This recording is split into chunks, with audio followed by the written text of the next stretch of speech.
श्रीशैलेश दयापात्रं दीभक्त्यादि गुणार्णवम् यतीन्द्रप्रवणं वन्दे रम्यजामातरं मुनिं लक्ष्मीनाथसमारम्भां नाथयामुनमध्यमाम् अस्मदाचार्यपर्यन्तां वन्दे गुरुपरम्पराम् தெருளுத்த ஆழ்வார்கள் சீர்மை அறிவாரார் அருளிச் செயலை அறிவாரார் அருள் பெத்த நாதமுனி முதலான நம் தேசிகரையல்லால் பேதை மனமே உண்டோ பேசு.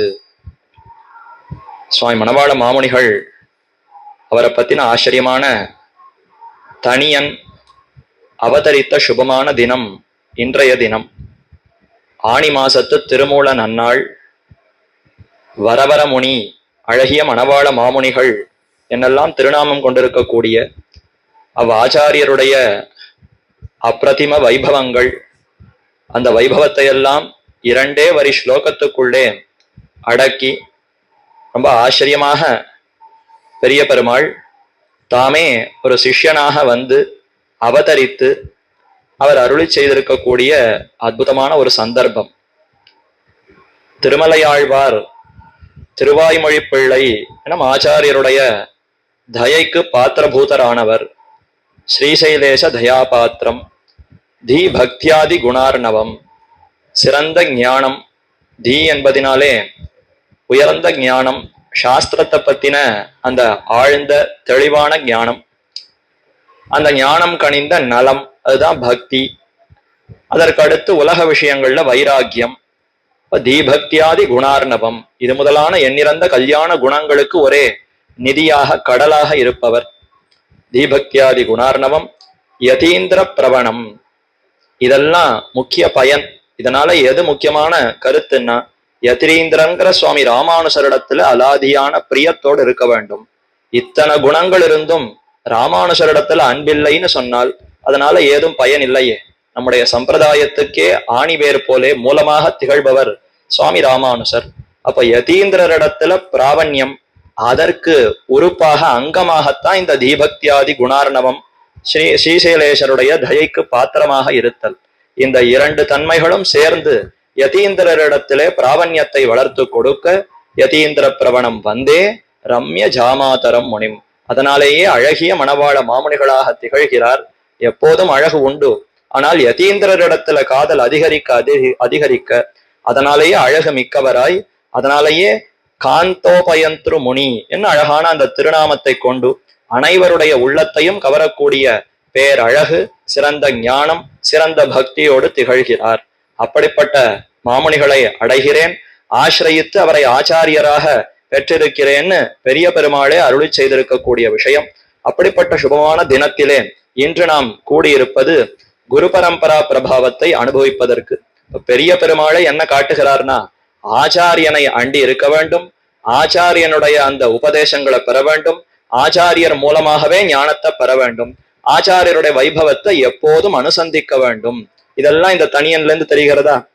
பெருமாளாகவே இருப்பினும் தானும் ஒரு ஆச்சாரியனோடு தொடர்பு கொண்டிருந்தால்தான் அவருக்கும் அது ரசிக்கிறது, இனிக்கிறது, அவருக்கே பெருமையை கொடுக்கிறது. தனித்து பெருமாள் இருந்தாலும் அவருக்கு பெருமை இல்லை போல் இருக்கு.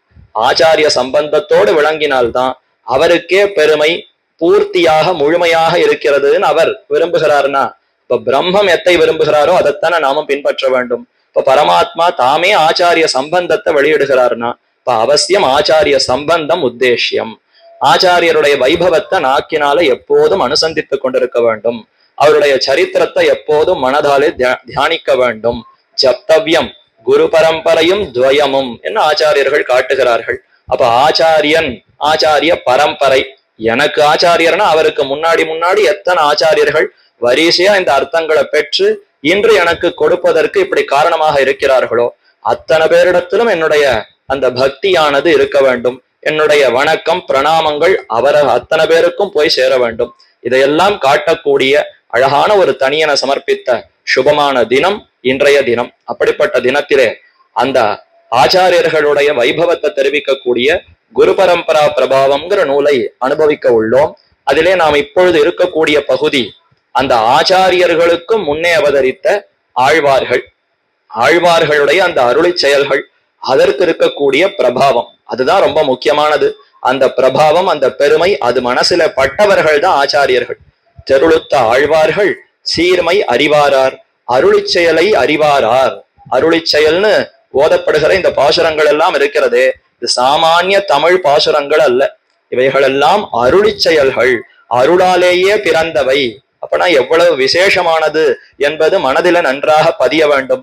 அந்த விசேஷம், அந்த மதிப்பு, அந்த மரியாதை எல்லாம் யாருக்கு தெரியும் என்றால் நம் போன்ற சாமானியப்பட்டவர்களுக்கு தெரியாதான். அதைத்தான் மணவாள மாமணிகள் நம் தேசிகரையல்லால் நம்முடைய ஆச்சாரியர்களை தவிர இந்த அருளி செயலுடைய பெருமையோ ஆழ்வார்களுடைய பெருமையோ யாருக்கும் தெரியாது என்று தெரிவிக்கும் பொழுது, நாதமுனி முதலா நம் தேசிகரையல்லால், ஆச்சாரியர்கள் வரிசையில முதல்ல அவதரித்தவர் சுவாமி நாதமுனிகள். அவர் தொடக்கமாக இந்த சம்பிரதாயத்துல ஒவ்வொருத்தருக்கும் இன்னைக்கு ஒவ்வொரு ஆச்சாரியர் எழுந்தருள் இருக்காரு. அந்த பரம்பரையில அந்த ஆச்சாரியர் வரைக்கும் இருப்பவர்கள் தான் இந்த பெருமைகளை எல்லாம் நன்கு உணர்ந்தவர்கள் என்று தெரிவிக்கிறார். அப்ப ஆழ்வார்களுடைய ஏத்தம், அருளிச் செயலுடைய ஏற்றம், இதை நன்கு அறிந்திருப்பவர்கள் ஆச்சாரியர்களா? அப்ப அதுக்கு முன்னாடி ஆச்சாரியர்கள் அவர்கள் அறிந்திருக்கக்கூடிய அந்த அருளிச் செயலுடைய ஏற்றத்தை நாமும் கொஞ்சம் தெரிஞ்சுக்கணுமே. அத்தனை ஆச்சாரியர்கள் அதுல விருப்பத்தோடு தெரிந்து கொண்டிருக்கிறார்கள்னா அந்த அருளிச் செயலுக்கு என்னத்தான் ஏற்றம், என்ன பெருமை அவற்றுக்கு அமைந்திருக்கிறது என்பதைத்தான் முதற்கண் காட்டி கொடுக்கிறார் பின்பழகிய பெருமாள் சீயர் என்னும் ஆச்சாரியர். அந்த பத்தியத்தான் இப்போ நாமும் வாசித்து அனுபவிக்க வேண்டும். ஆனால் உத்கிருஷ்ட வர்ண ஜாதர் அன்னிக்கே நிகிருஷ்ட வர்ண ஜாதரான இவ்வாழ்வார்கள் செய்தருளினதாய் பாஷாகான ரூபமாய் பௌருஷேயமாய் அனித்தியமாயிருக்கிற இவற்றை அபௌருஷேயமாய் நித்தியமாய் நிர்தோஷ பிரமாணமான வேதத்தோடொக்க திருடதர பிரமாணம் என்னும்படி எங்கனே என்னில். இதற்கு முன்னாடி தெரிவிக்கும் பொழுது அந்த ரிஷிகளைப் போல வாழ்வார்கள் அல்ல, அதே மாதிரி மற்ற சாமானியப்பட்டவர்கள் தேவதைகள் தேவர்களைப் போலும் இந்த ஆழ்வார்கள் அல்ல, இவர்கள் மிகவும் உயர்ந்தவர்கள்னு ஆழ்வார்களுடைய பெருமையை காட்டினார். அடுத்த சந்தேகம் வருது, ஆழ்வார்கள் உயர்ந்தவர்கள்னா ஏன் எந்தெந்த ஜென்மத்திலேயோ என்னென்ன பிறவியிலோ பிறந்திருக்கிறார்களே, அப்ப வெவ்வேறு பிறவியில வெவ்வேறு ஜென்மத்தை எடுத்து இப்படி பிறந்திருப்பவர்களை எப்படி உயர்ந்தவர்கள்னு சொல்ல முடியும்? லோக திருஷ்டி உலக பார்வையில இன்னென்ன ஜென்மங்கள் தாழ்ந்தது இன்னென்ன ஜென்மம் உயர்ந்ததுன்னு இன்னி வரைக்கும் பேச்சு இருந்துதானே இருக்கு. அப்ப அப்படி இருக்கிறச்ச இந்த ஏற்றத்தாழ்வுகளுக்குள்ளே இவர்களுக்கும் அதுல பாதிப்பு வருமா வராதா? இன்னென்ன ஜென்மத்துல பிறந்திருந்தால் இவர்களுக்கும் அந்த தாழ்ச்சி வரத்தானே வரும் என்று அதைத்தான் இப்ப கேள்வி கேட்கிறார். உத்கிருஷ்ட வர்ண ஜாதர் அன்னிக்கே, நாம உலக கண்ணோட்டத்துல இது உயர்ந்ததுன்னு சில வர்ணங்களை கொண்டிருக்கிறோமே, அந்த ஜென்மங்கள் அந்த வர்ணத்துல பிறக்காதபடி நிகிருஷ்ட வர்ண ஜாதரான, அப்போ சாமானியப்பட்ட தாழ்ந்த அந்த வர்ணங்கள்ல பிறந்திருக்கக்கூடிய வாழ்வார்கள் செய்தருளினதாய் இவர்கள் அருளி செய்ததுன்னு பார்த்தா, அப்போ ஏதோ ஒரு சாமானியப்பட்ட பிறவியில பிறந்து இவர் செய்தருளினாருங்கிறது எப்படி ஏத்துக்க முடியும் என்று சடக்கென ஒரு கேள்வி வருமா? சாமானியப்பட்டவர்களுக்கு இந்த ஐயம் எழுமே. மேலும் இவர்கள் அருளி செய்திருப்பதும் எப்படி இருக்குன்னா தமிழில இருக்கு, பாஷாகான ரூபமாய். சம்ஸ்கிருதத்துல இருந்தாதானே உயர்ந்தது, வடமொழியில இருந்தாதானே ஆதரிக்கத்தக்கது. இந்த மாதிரி தமிழ் மொழியில இருந்தால் தமிழர்கள் தமிழ் தெரிந்தவர்கள் மட்டும்தானே இதை தெரிந்து கொள்ள முடியும். அப்ப இது பிராதேசிகமாய் சிலருக்கு இவ்வளவுன்னு அது சுருங்கப்பட்டு விடுமே. அப்ப அதற்கு என்ன பெருமை? பாஷாகான ரூபமாய் பௌருஷேயமாய், ஒரு புருஷனாலே இயற்றப்பட்டதுனாலே பெருமை போயிடுமே. யாராலும் இயற்றப்படாததுங்கிறதுனால தான் வேதத்துக்கு பெருமையே. இப்ப இவர்கள் இயற்றினார்கள், இவர்கள் அருளி செய்தார்கள், கர்த்தா மூலம் உண்டுன்னு சொன்னாலே அப்ப அவர்களுக்கு எவ்வளவு தெரியுமோ அவ்வளவுதான் அந்த நூல்ல இருக்கும். அப்போ அதனாலேயே அதற்கு தோஷம் உண்டே, பௌருஷேயம்ங்கிற குற்றம் உண்டே. அனித்யம், நம்மாழ்வார் திருவாய்மொழி அருளி செய்த பிற்பாடுதான் உலகத்துக்கு திருவாய்மொழி வந்தது. அதுக்கு முன்னாடி திருவாய்மொழிங்கிறது ஒண்ணு இருந்ததா? இல்லையே. அப்ப அது நித்தியமாக இல்லை என்று ஆழ்வார்கள் பிறந்து அவர்கள் அருளி செய்தார்களோ அதற்கு பின்னாடிதான் உலகத்துல இந்த திவ்ய பிரபந்தங்களே தெரிய வருகிறது. நிர்தோஷ பிரமாணமான வேதத்தோடொக்க ஆக அனித்தியமாயிருக்கிற இவற்றை இப்ப இத்தனை தெரிவிக்கிறார். ஆழ்வார்கள் வெவ்வேறு ஜென்மத்துல பிறந்திருக்கிறாருங்கிறதுனாலயே ஆதரிப்பது, இவர்களை கொண்டாடுவதுங்கிறது உலகத்துல எல்லாருக்கும் அந்த எண்ணம் வராதே, சந்தேகமா இருக்கே. அது முதல். அடுத்து இவர்கள் அருளி செய்திருப்பதும் தமிழ் மொழியில இருக்கே, பிராதேசிகமாய் ஏதோ ஒரு சின்ன ஒரு மொழியில அமைந்திருக்கக்கூடிய விஷயம். இத போய் உயர்ந்தது என்னென்னும் இருக்கக்கூடியதுன்னு எப்படி அதற்கு பெருமை ஏற்படும்? பௌருஷேயமாய் இவர்கள் இயற்றினார்கள்னு சொன்னாலே ஒரு புருஷ புத்தி பூர்வமாக ஏற்பட்டதுன்னா அதனால உண்டான குற்றங்கள் தோஷங்கள் வருமே. அனித்தியம், புருஷன் இயற்றினார்னு சொன்னால் இப்ப நித்தியமானதல்ல. ஆழ்வார் அருளி செய்த பிற்பாடுதான் இவை உலகத்துக்கே வந்திருக்கிறது, ஆகவே அது அனித்தியம். இப்படி 4 விதங்களை சொல்லி 4 தோஷங்கள் இருக்குமா போலே காண்பித்து இவற்றை அபௌருஷேயமாய் நித்தியமாய் நிர்தோஷ பிரமாணம் என்னும்படி எங்கனே என்னில், பிரமாணமான வேதத்தோடொக்க அது வேதம் எப்படி இருக்கு? இதுக்கு நேர்மாறா இருக்கு. சம்ஸ்கிருதத்தில் அமைந்திருக்கிறது. அது உயர்ந்த பாஷை, எங்கும் நடமாடக்கூடிய உயர்ந்த தேவ பாஷைன்னு கொண்டாடப்படக்கூடிய அந்த பாஷையில இருக்கு. அடுத்து ஒரு புருஷனாலே இயற்றப்படாதது, எழுதா கிளவி என்ன அதற்கு பெயரா? அப்போ அபௌருஷேயமாய் நித்தியமாய் என்னென்னைக்கும் இருக்கிறது. பிரம்மாவை படைத்து எம்பெருமான் உபதேசித்தான்னா தான் உள்ளத்துல கொண்டிருக்க கூடியதை மீண்டும் உபதேசித்தானே தவிர புதுசா அன்னைக்குத்தான் பிரம்மாவுக்கு இதோ வேதங்களை இயற்றி உனக்கு கொடுக்கிறேன்னு கொடுக்கலையே. அப்ப வேதங்கள் என்னென்னும் இருக்கக்கூடியதை பிரம்மாவுக்கு அந்த கல்பத்தை தொடக்கத்துல, சிருஷ்டியின் தொடக்கத்துல உபதேசித்தான் நிர்தோஷ பிரமாணமான. அப்ப இந்த தோஷங்கள் ஒன்றும் இல்லை. எந்த தோஷமும் இல்லாத பிரமாணமான வேதத்தோடு ஒக்க திருடதர பிரமாணம். அந்த வேதத்துக்கு சமம் இந்த ஆழ்வார்களுடைய அருளி செயல்கள் என்று எப்படி சொல்ல முடியும்? திருடதர பிரமாணம், எத்தாலையும் அசைக்க முடியாது, வேற எதனாலையும் இதற்கு பாதிப்பே ஏற்படாது. இவைகளுக்குத்தான் முன்னுரிமை கொடுக்கணும். வேதங்களுக்கு கூட முன்னுரிமை கொடுக்க முடியாதபடி இவைகளுக்கு முன்னுரிமை கொடுக்கணும்னு சொல்லுகிறீர்களே, அது எப்படி முடியும்? திருடதர பிரமாணம் என்னும்படி எங்கனே என்னில்னு கேள்வி. பதிலும் சாதிக்கிறார். இவர்கள் உத்கிருஷ்ட ஜன்மத்திலே அவதரித்தால் உத்கிருஷ்ட ஜன்ம ஜாதற்கொழிய அபகிருஷ்ட ஜன்ம ஜாதற்கு ஈடேற வழியில்லை. அப்ப ஆழ்வார்கள் எல்லாம் உத்கிருஷ்ட ஜாதர், உத்கிருஷ்ட வர்ணம். நம்ம மனசுல எதெல்லாம் உயர்ந்ததுன்னு நினைத்து கொண்டிருக்கிறோமோ அந்த உயர்ந்த ஜென்மங்கள்ல மட்டுமே பிறந்திருந்தால் உலகத்துல என்ன பேச்சு வரும்? ஓ, அப்படி பிறந்திருந்தால்தான் எம்பெருமானுடைய கட்டாட்சம் கிட்டும் போல, அப்படி இருந்தால்தான் பெருமான் இடத்துல சரணாகதி பண்ண முடியும் போல இருக்கு என்னதானே சாமானியப்பட்டவர்களுக்கு நினைக்க தோணும். அதனாலதான் அவர்கள் அந்த உயர்ந்ததுங்கிற அந்த கண்ணோட்டத்துல நாம எதை கொண்டிருக்கிறோமோ அதுலேயே அவர்கள் அவதரிக்கல. அதற்கும் நமக்கும் சம்பந்தமே இல்லைன்னு ஏதோ தாழ்ந்த அந்த ஜென்மங்கள்ல தான் அவதரித்திருக்கிறார்கள். அவதரித்தால் உத்கிருஷ்ட ஜென்ம ஜாதர் கொழிய அபகிருஷ்ட ஜென்ம ஜாதற்கு ஈடேற வழி இல்லை. ஈடேறுவது உஜ்ஜீவனம் அடைவதுங்கிற கேள்விக்கே இடமில்லைன்னு ஜனங்கள் அப்படியே முடிச்சு போட்டு வச்சுடுவா. ஆழ்வார்கள்ங்கிற பெயர் எடுத்தா அதெல்லாம் நமக்கு ஒத்து வராது. அவர்கள்லாம் உயர்ந்த ஜென்மத்துல பிறந்தவர்கள், நாங்க தாழ்ந்த ஜென்மத்துல பிறந்திருக்கோம், எங்களுக்கு ஈடேற விறகில்லை, அதனால அவர்களை நாங்க பின்பற்ற வேண்டிய அவசியம் இல்லை, அந்த பாசுரங்களுக்கும் எங்களுக்கும் பயன் இல்லை, ஒன்னும் சம்பந்தம் இல்லைன்னு ஒதுக்கி வைத்திடுவார்களே. அப்படி ஒதுக்க கூடாது என்பதற்காகத்தான் இவர்கள் எல்லா விதமான பிறவிலும் பிறந்தார்கள். பிரபத்தி சர்வாதிகாரம் ஆகையாலும், பிரபத்தி எம்பெருமானை சரணமாக அடைவதுன்னு இருக்கிறதே, சரணாகதி செய்வதுங்கிறது ஒரு விலங்கு கூட சரணாகதி பண்ணலாம். ஒரு கஜேந்திரன்கிற யானை சரணாகதி பண்ணித்து, அப்ப யார் வேண்டுமானாலும் சரணாகதி பண்ணலாம்ங்கிறத காட்டணுமா?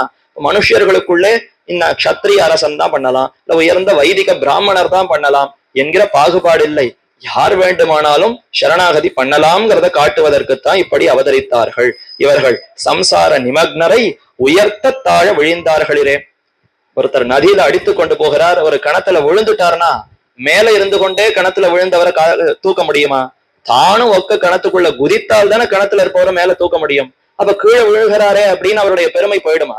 அவர் மேலிருந்து கீழே குதித்ததே கீழே இருப்பவனை மேல எடுப்பதற்குத்தான்.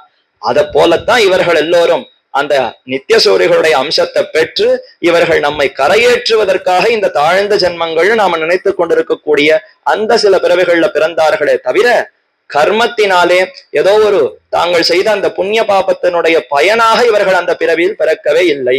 அதை முன்னாடியே பார்த்துட்டோம். மயர்வர மதிநலம் அருளுகைங்கிற அந்த விஷயத்தை பார்க்கும் பொழுது சில ஜீவாத்மாக்களை எம்பெருமான் தானே தேர்ந்தெடுத்து அவர்களுக்கு மயர்வர மதிநலத்தை அருளினான்னு பார்த்தோமே தவிர அவர்களுடைய கர்மத்தை உத்தேசித்து அருள் இல்லைன்னு பார்த்துட்டோமே. இன்னார் இவ்வளவு புண்ணியம் பண்ணியிருக்கார், அதனால இப்படி அருள் புரிவோம், இவரை பொய்கை ஆழ்வாராக ஆக்குவோம், இப்படி இவரை பூதத்தாழ்வார் ஆக்குவோம்னு கர்மத்தை பார்த்து முடிவே பண்ணல.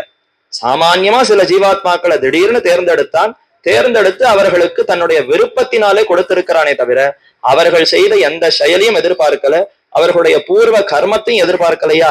ஆகவே உத்கிருஷ்ட ஜன்மஜாதர் கொழிய அபகிருஷ்ட ஜன்மஜாதற்கு ஈடேற வழி இல்லை, சம்சார நிமக்னரை உயர்த்த தாழ விழிந்தார்களே. அப்ப எந்த ஜென்மத்துல யார் எப்படி பிறந்திருந்தாலும் இவர்களை நாம கரையேற்ற வேண்டும்ங்கிற காரணத்தினாலதான் எம்பெருமான் இவர்களை இந்தந்த இதுல பிறக்க வைத்தானே தவிர அவர்களுடைய ஒரு முயற்சினாலேயே பிறக்கலையே.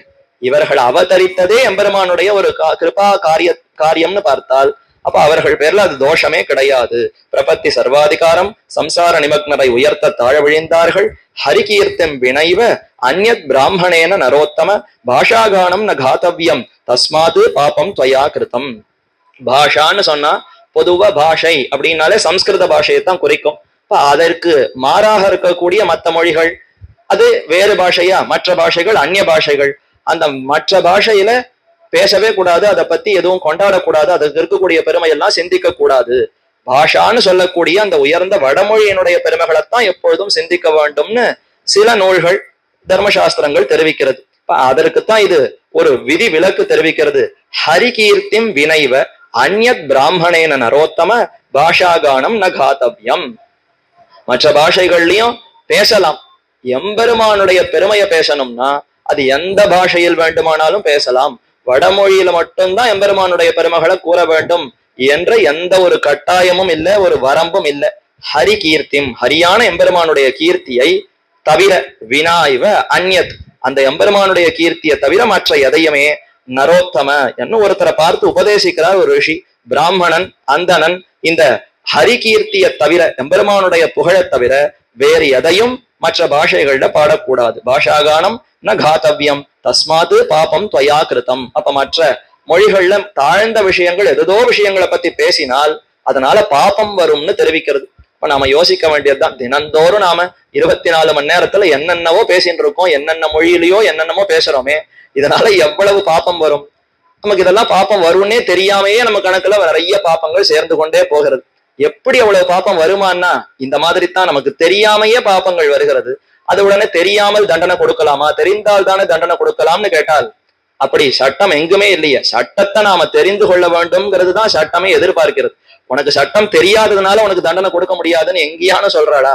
நீ தெரிந்து கொண்டுதான் கடைபிடித்துத்தான் ஆக வேண்டும்னு தான் நமக்கு சட்டம் இருக்கிறதே தவிர எனக்கு தெரியாதுங்கிறதுக்காக தண்டனை இல்லைன்னு எங்கேயுமே கிடையாது. அதே போலத்தான் இந்த இடத்துலயும் தெரிந்து கொள்ளாது நம்முடைய தவறு. அறிவு இருக்கா இல்லையா, எந்தெந்த விஷயங்களையோ தெரிஞ்சுக்கணும்னு புத்தி துடிக்கிறது, வேகமா அதை பத்தி சிந்திக்கிறது, எப்படியாவது அதை பத்தி தெரிஞ்சுக்கலாம்னு என்னென்னமோ விதத்துல முயற்சி எடுக்கிறோம். அப்ப அதே முயற்சியே இங்க இல்ல, இங்கேயும் அதே ஆராய்ச்சி பண்ணலாமே. என்னென்ன காரியங்கள் தர்ம காரியங்கள், எது அதர்மம், நான் தினப்படி செய்ய வேண்டியது எது, தவிர வேண்டியது எது, தாராளமா சிந்திக்கலாம், கேட்கலாம். எத்தனையோ ஆச்சாரியர்கள் ஆண்டி கேட்கலாம், புஸ்தகங்கள் இருக்கு, தர்மசாஸ்திரங்களுக்கு வாசிக்கலாம். ஆனா அதை செய்யாமல் விட்டுட்டு தெரியாதுங்கிறதுக்காக தண்டனை எப்படி கொடுக்கலாம்னு கேட்டால் அது செல்லுபடியே ஆகாது. அப்ப இந்த மாதிரியான காரியம் வேறு மொழிகள்ல எதோ விஷயங்களை பேசினால் அதனாலேயே பாப்பம் வந்துடும். ஆனால் ஹரி கீர்த்தி, எம்பெருமானுடைய கீர்த்தி புகழ பேசினால் ஒன்றுமே பாப்பமே வராது என்றுதான் தெரிவிக்கப்படுகிறது. பாப்பங்கள் கழிந்து விடும். அதுதான் அதற்கு இருக்கக்கூடிய பெருமை. என்கையாலே பகவத் நாம சங்கீர்த்தனத்துக்கு பாஷாகான ரூப தோஷம் இல்லாமையாலும் இப்ப எந்த மொழியிலும் எம்பெருமானுடைய பெருமையை தாராளமாக கீர்த்திக்கலாம், பாடலாம் என்று அதை தெரிவித்தாரா. ஆகவே இப்போ ஆழ்வார்கள் தாழ்ந்த எந்தெந்த பிறவிகள்லயோ பிறந்திருப்பதினாலே ஒரு குற்றமும் இல்லை. எம்பெருமான் தான் தன்னுடைய இச்சையினாலே பிறக்க வைத்திருக்கிறான். சம்சாரத்துல தாழ விழிந்தவர்களை கரையேற்றுவதற்காகத்தான் இப்படி பிறக்க வைத்தான். முதல் சமாதானம் முடிச்சுட்டார். அடுத்து தமிழ்ல இருக்கே, பாஷாகானத்துல பாடக்கூடாதுன்னு சொல்லப்பட்டிருக்கேன்னா பாடலாம். எம்பெருமானுடைய பெருமையை பாடுறதுன்னா எந்த மொழியிலும் பாடலாம். ஆகவே தமிழ் மொழியில பாடினதுனால குற்றம் இல்லை. அடுத்த கேள்வி, அப்ப ஏன் தெலுங்குல பாடல, கன்னடத்துல பாடல, மலையாளத்துல பாடலன்னு வருமே. அதுக்குத்தான் அடுத்து தெரிவிக்கிறாரா, அப்படி அல்ல. தமிழ்ங்கிறது தொன்மையானது. எப்படி வடமொழியோ அதே போலத்தான் தமிழ் மொழியும் மிகவும் தொன்மையானது என்பதை பிரமாணங்களோடு நிரூபிக்கிறார். வடமொழி மறை என்றது தென்மொழி மறையை நினைத்தாகையிலும் வடமொழி மறைவாணர் என்று திருமங்கையாழ்வார் தெரிவிக்கிறார். அந்த ஊர்ல திவதேசங்கள் இருக்கக்கூடிய ஸ்ரீ வைஷ்ணவ பெருமக்களை கொண்டாடுகிறார். இப்படி சொல்லும் பொழுது இவர்கள்லாம் எப்பேற்பட்டவர்கள்? வடமொழி மறை வாணர். அந்த வடமொழி மறையை நன்றாக கஷடர கற்றவர்கள், அதுல கை தேர்ந்தவர்கள் இவர்கள்னு கொண்டாடுகிறார். தில்லை திருச்சித்திரகூடத்துல அங்க இருக்கக்கூடிய பிராமணர்களையும் கொண்டாடுகிறார். அதே போல காழி சீராம விண்ணகர் சீர்காழி திவதேசத்துல இருக்கக்கூடிய அந்தணர்களையும் கொண்டாடுகிறார். திருநாங்கூர் பதிகங்கள் எல்லாம் பல இடங்கள்லயும் கொண்டாடுகிறார். எங்கு பார்த்தாலும் வடமொழி மறைவாணர் என்று கொண்டாடுகிறாரே. இப்ப வடமொழி மறைவாணர்னு சொல்லணுமா? மறைவாணர்னு சொன்னாலே போருமே. ஒரே மொழியில மட்டும்தான் வேதம் இருக்கிறது, வடமொழி அதாவது சம்ஸ்கிருத மொழியில மட்டும்தான் வேதங்கள் இருக்கிறதுன்னு சொன்னால் அப்ப வேதத்தை நன்கு கற்றுணர்ந்தவர்கள்னு சொன்னாலே போறோம். அது என்ன வடமொழியில இருக்கக்கூடிய வேதத்தை கற்றுணர்ந்தவர்கள்னு தனித்து அதை குறிப்பிட்டு சொல்ல வேண்டுமா? இருப்பதே ஒரே ஒரு வேதம் தான் சொன்னால் குறிப்பிடவே வேண்டாமே. அப்ப இதை தவிர மற்றொன்று இருக்கிறதுன்னு சொன்னால்தான் குறிப்பிடணும். உதாரணத்துக்கு பார்க்கணும்னா, இப்போ ஒரு அறையில நிறைய பழங்கள் இருக்கு, எல்லா பழங்களும் அடுக்கி வச்சிருக்கோம். ஒரு குழந்தைய கூப்பிடுகிறோம், போய் பழத்தை எடுத்து கொண்டு வான்னு சொன்னால் அது உள்ள போய் திகைச்சிடும். ஐயோ இத்தனை பழம் இருக்கு, இதுல எந்த பழத்தை கொண்டு வான்னு சொன்னார்னு தெரியலையேன்னு மறுபடியும் வந்து கேட்குமா? கேட்ட சமயத்துல இந்த அன்னாசி பழத்தை கொண்டு வா, இல்ல கொய்யா பழத்தை கொண்டு வான்னு சொன்னா அதுக்கப்புறம் போய் பழத்தை எடுத்துட்டு வரும். இப்ப அங்க கொய்யா பழம்னு குறிப்பிட்டு சொல்லணுமா? அவசியம் தேவையான்னா தேவை. அங்க மற்ற பழங்களும் இருந்தால் கொய்யா பழத்தை கொண்டு வான்னு குறிப்பிட்டு சொல்லணும். ஒருவேளை அந்த அரை முழுக்க வெறும் கொய்யா பழம் மட்டும்தான் இருக்குதுன்னு சொன்னால் பழம் கொண்டு வானா அந்த குழந்தை திகைக்கவே திகைக்காது. நேர போகும், போய் 2 பழத்தை கொண்டு வந்து இதோ நீ கேட்ட பழத்தை கொடுத்துட்டேன்னு கொடுத்துடும். ஏன்னா இருப்பதே கொய்யா பழம் ஒன்றுதான். அப்ப பழம்னு சொல்லி இருந்தாலே கொய்யா பழம் அத்தனையும் குறிப்பிட்டதாக ஆகும். அதே அங்க பல பழங்களும் இருந்து அதுல வெறும பழம்னு வெறும பொது சொல்லை சொன்னால் அந்த குழந்தை திகைக்குமே. அப்ப குறிப்பிட்டு சொல்லணுமா? அப்படி குறிப்பிடும் பொழுதுதான் இப்ப திருமங்கையாழ்வார் வடமொழி மறையை நன்கு கற்றவர்கள் என்று தெரிவிக்கிறார். அப்ப வடமொழி மறைன்னு குறிப்பிடணும்னா வேறு மொழியிலும் மரம் இருக்கிறதோ, வேறு மொழியிலும் வேதங்கள் இருக்கிறதோன்னு கேள்வி வருமே. அங்கதான் இங்க பதில் சாதிக்கிறார். வடமொழி மறை என்றது தென்மொழி மறையை நினைத்தாகிலும், தென்மொழி, தமிழ் மொழி, திராவிட மொழி, திராவிட பாஷையிலும் வேதங்கள் உள்ளன என்பதை நினைத்துத்தான் ஆழ்வார் இப்படி குறிப்பிடுகிறார். செந்திரத்த தமிழோசை வடசொல்லாகி என்றும் செந்தமிழும் வடகலையும் திகழ்ந்த நாவர் என்றும் பொய்யில் பாடல் என்றும் பொய்மொழி ஒன்னில்லா மெய்மையாளன் என்னும் ஆகஸ்தியமும் அனாதி என்று ஷடத்வேஷி கலிஜித் வச்சன சித்தமாகையாலும் பாஷாகான ரூப தோஷமே இல்லை தெரிவிக்கிறார். பல பாசுரங்களை உதாகரிக்கிறார். செந்திரத்த தமிழோசை வடசொல்லாகி திருநெடுந்தாண்டகத்துல பாசுரம். எம்பெருமான் எப்படியெல்லாம் இருக்கிறார்? ஆழ்வார் நம்மாழ்வார் தெரிவிக்கும் பொழுது பஞ்சபூதங்களாகவே எம்பெருமான் இருக்கிறார். நீராய், நிலனாய், தீயாய், காலாய்னு சொன்னாரா? அத மாதிரி திருமங்கை ஆழ்வார் தெரிவிக்கிறார். இவர் மொழிகளாகவும் இந்த எம்பெருமானே இருக்கிறார். அதுல செந்திரத்த தமிழோசை மிகவும் இனிமை பொறிந்ததாய், தெளிவோடு கூடியதாய், ரொம்ப கணீர்னு இருக்கக்கூடிய செந்திரத்த தமிழ், அந்த இனிமையோடு கூடியிருக்கக்கூடிய தமிழ் ஓசை, தமிழ்ல இருக்கக்கூடிய அத்தனை அக்ஷரங்கள் அந்த மொழியாகவே எம்பெருமான் விளங்குகிறான். செந்திரத்த தமிழோசை வடசொல்லாகி, அடுத்து வடமொழியில இருக்கக்கூடிய சொற்கள், அந்த எழுத்துகள், அந்த அக்ஷரங்களாகவும் எம்பெருமானை திகழ்கிறான். அப்ப தென்மொழி, அதற்குள்ள இருக்கக்கூடிய அத்தனை அக்ஷரங்கள், சொற்கள், வாக்கியங்களாகவே எம்பெருமான் இருக்கிறான். வடமொழியில இருக்கக்கூடிய அத்தனையாகவும் எம்பெருமான் இருக்கிறான் என்ன ஆழ்வார் தெரிவிக்கிறார். அது என்ன அர்த்தம்னா, இரண்டுமே ரொம்ப தொன்மையானதுன்னு அர்த்தம். எம்பெருமான் எப்படி தொன்மையானவரோ நித்தியமானவரோ அதே மாதிரித்தான் இந்த மொழிகளும் நித்தியமானது. அதனாலதான் இந்த வடிவத்திலே எம்பெருமான் இருக்கிறான். அவரே சப்தத்தினாலே தான் அறிய முடியும். சப்தைக சமதிகம்யன், வேதைக சமதிகம்யன் என்ன எம்பெருமானுக்கு பெருமையா?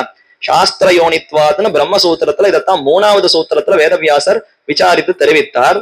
காரணம் து தியேயஹான்னு தெரிவிக்கிறது. இப்ப ஜெகத்து காரண வஸ்துவத்தான் தியானிக்க வேண்டும். அந்த காரணம் யார் என்று அதாத்தோ பிரம்ம ஜிக்யாசான்னு முதல் சூத்திரம் பிரம்மத்தை குறித்து ஒருவன் ஆராய்ச்சி செய்ய வேண்டும்னு சொன்னார். அடுத்து ஜென்மாத்தியஸ்ய யதஹா, இந்த ஜெகத்தெல்லாம் யாரிடத்திலிருந்து பிறக்கிறதோ, யாராலே காக்கப்படுகிறதோ, யாரிடத்தை பிரளயத்துல போய் சேருகிறதோ அவர்தான் காரணம், அவரைத்தான் தியானிக்கணும். சரி, அவர் காரணம்னு எப்படி தெரிந்து கொள்வது?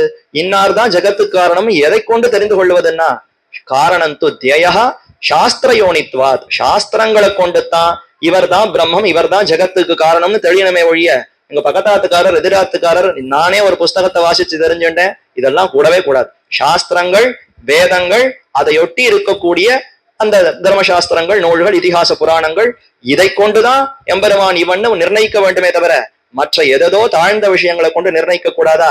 அப்ப எம்பெருமானை எத்தால பிரதிபாதிக்கப்படுகிறான்? கண்ணால பார்த்து இவர் எம்பெருமானு தெரிஞ்சுக்கிறோமான்னா இல்லங்கிறா. வேதங்களை கொண்டு தான் இவர் எம்பெருமான் இப்படிப்பட்டவர்னே தெரிஞ்சுக்கணும். அதுதான் ஆஸ்திக நாஸ்திக பிரிவு வைக்கும் பொழுதே ஒரு எம்பெருமான ஒத்துண்டா ஆஸ்திகன், எம்பெருமான மறுத்தால் நாஸ்திகன் இல்லைங்கிறோம். எப்படி ஆஸ்திக நாஸ்திகன்னா, சாஸ்திரங்களை ஒப்புகிறேன், வேதத்தை நான் ஒப்புக்கொண்டால் நீ ஆஸ்திகன், வேதத்தை நான் இசையவில்லைன்னு சொன்னால் நாஸ்திகன். இப்படித்தான் ஆஸ்திக நாஸ்திக விபாகமே தவிர நம்ம கடவுள் உண்டு கடவுள் இல்லைன்னு சொல்றவன் நாஸ்திகன், கடவுள் உண்டுன்னு சொல்றவன் ஆஸ்திகன் அப்படி பிரிக்கப்படவே இல்லை. ஏன்னா மற்ற எத்தனையோ மதங்கள் இருக்கு, அவ கூட தான் கடவுளை ஒத்துக்கிறா.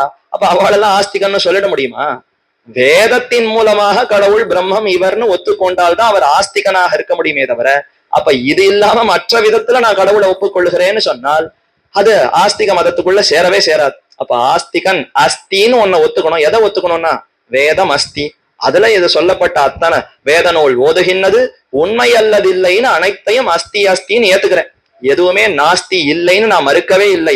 என்ன எவனொருவன் அத்தல சொன்னத விஷயங்களை எல்லாம் ஏற்கிறானோ, அதுல நம்முடைய ஸ்ரீ வைஷ்ணவ சம்பிரதாயம் தான் அதுல இன்னும் பெருமை பெற்றது. அத்வைத்தம் கூட இல்லை இல்லைன்னு அத்தனையும் மறுக்கிறது. பிரம்மத்துக்கே குணம் இல்லை, பிரம்மத்துக்கே உருவம் இல்லை, ஏதும் இல்லை, ஜெகத்து மித்தியான்னு எதுவும் இல்லை இல்லைன்னு தள்ளுறது. என்ன ஆச்சரியம்! வேதத்தை ஒப்புக்கிறா, வேதத்தை ஒத்துக்கொண்டு அதுல இருக்கக்கூடிய சொல்லப்படக்கூடிய பிரம்மத்துக்கு எதுவும் இல்லை எதுவும் இல்லைன்னு அத்தனையும் தவிர்க்கிறான்னா அப்ப அஸ்திங்கிற சொல்லே போச்சே. எதை எடுத்தாலும் நாஸ்தி நாஸ்தி நாஸ்தின்னா சொல்லிட்டு இருக்கா. அவள் எப்படி ஆஸ்திக மதம்னு சொல்றது? அதனாலதான் குதிருஷ்டின்னு சொல்றோம். சரியான பார்வையில் அந்த வேதங்களை பார்க்கவில்லை. வெறும் பிரம்மத்தை மட்டும் அஸ்தின்னு ஒத்துண்டுட்டு அவருக்கு சொன்ன அத்தனை விசேஷங்களையும் இல்லைன்னு சொல்றதுக்கு நான் யாரு?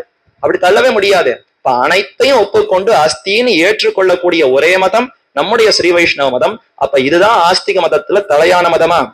எதுக்கு இதெல்லாம் சொல்ல வந்தேன்னா, வேதங்கள் மூலமாகத்தான் நமக்கு எம்பெருமானையே அறிய வேண்டும்.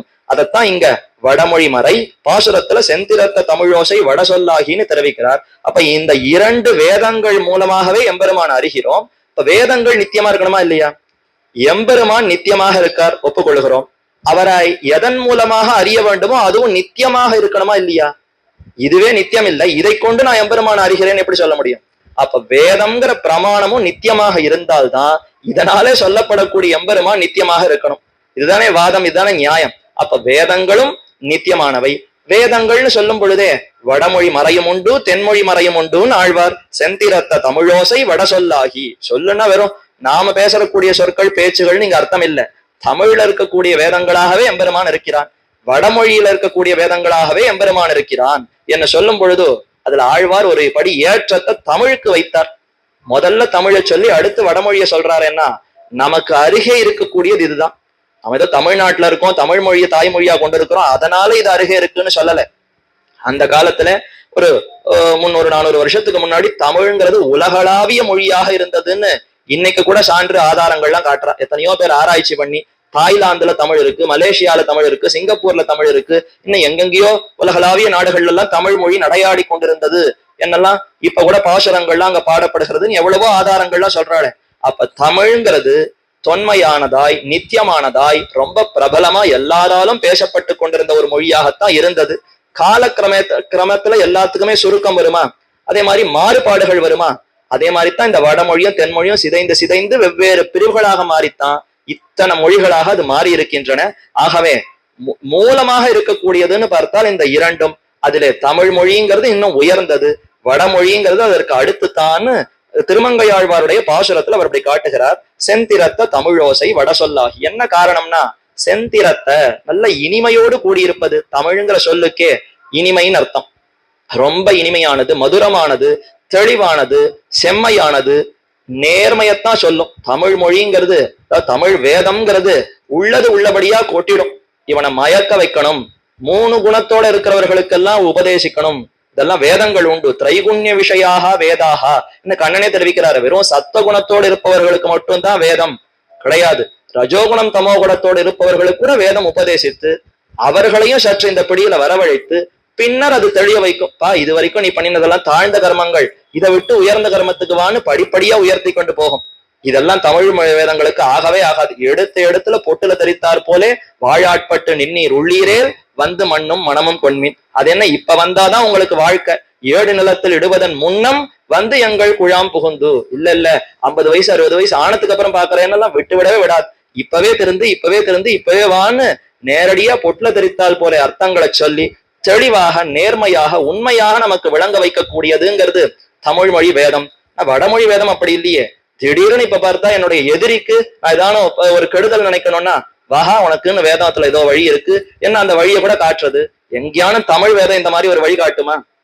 எல்லோருக்கும் நன்மை ஏற்படணும்னு தான் தமிழ் வேதம் காட்டுமே தவிர யாரோ ஒருத்தர் எனக்கு எதிரி போகணுங்கிறதுக்கெல்லாம் தமிழ் வேதத்துல வழியே கிடையாது. அப்ப இந்த மாதிரியான தெளிவு, இந்த மாதிரியான நேர்மை, இந்த மாதிரி நம்மோடு ஒட்டி இருத்தல், இந்த பெருமையெல்லாம் அதற்கு இல்லவே இல்லையே. ஆகவே மேலும் அனைவருக்கும் இது சார்ந்தது. இப்ப அந்தணர்கள் திரைவர்ணிகர்களுக்கு மட்டும்தான் அதை கற்கவே முடியும், மற்றவர்களால கற்க முடியாது, உபதேசிக்க முடியாது, ஒண்ணும் முடியாது. இது அப்படி இல்லையே. சாமானியப்பட்டவர்கள் ஆண்கள் பெண்கள் யாரா இருந்தாலும் வாசிக்கலாம், யாருக்கும் இந்த அர்த்தம் புரியும். ஆக இத்தனை பெருமை இருப்பதினாலே செந்திரத்த தமிழோசையை முன்னாடி வைத்தார், வட சொல்லை பின்னாடி வைத்தார். எம்பெருமான் இப்படி திகழ்கிறான் என்ன அந்த பாசுரத்துல திருமங்கையாழ்வார் காட்டினார். செந்தமிழும் வடகலையும் திகழ்ந்த நாவர். இவர்களுடைய நாக்கு ரொம்ப நன்கு இந்த வேதங்களை எல்லாம் உச்சரிக்கிறது. அந்த வடகலையும் செந்தமிழும். வடகலைனா இன்னைக்கு நாம சொல்லக்கூடிய வடகல தென்களை இல்லை. செந்தமிழ்ங்கிறதுனால தமிழ் வேதமாகிற திவ்ய பிரபந்தங்கள், வடகலைன்னு சொல்றதுனாலே வடமொழியில் அமர்க்கக்கூடிய வேதங்கள், வேதாந்தங்கள், இதிகாச புராணங்கள் அனைத்தையும் சேர்த்துக் கொள்ளலாம். இதெல்லாம் அவர்களுடைய நாக்குல அப்படி திகழும், பிரகாசிக்கும். அவர்கள் நாக்கு திறந்து ஒரு சொல்ல பேசினால்னா அது வேதார்த்தமாகத்தான் இருக்கும்.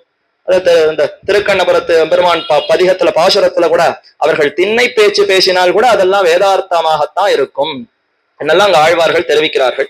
அப்படி அந்த ஸ்ரீ வைஷ்ணவர்கள் எல்லாரும் இந்த 2 வேதங்களையும் நிபுணர்களாய் நல்ல அதை அறிந்தவர்களாக விளங்குகிறார்கள்.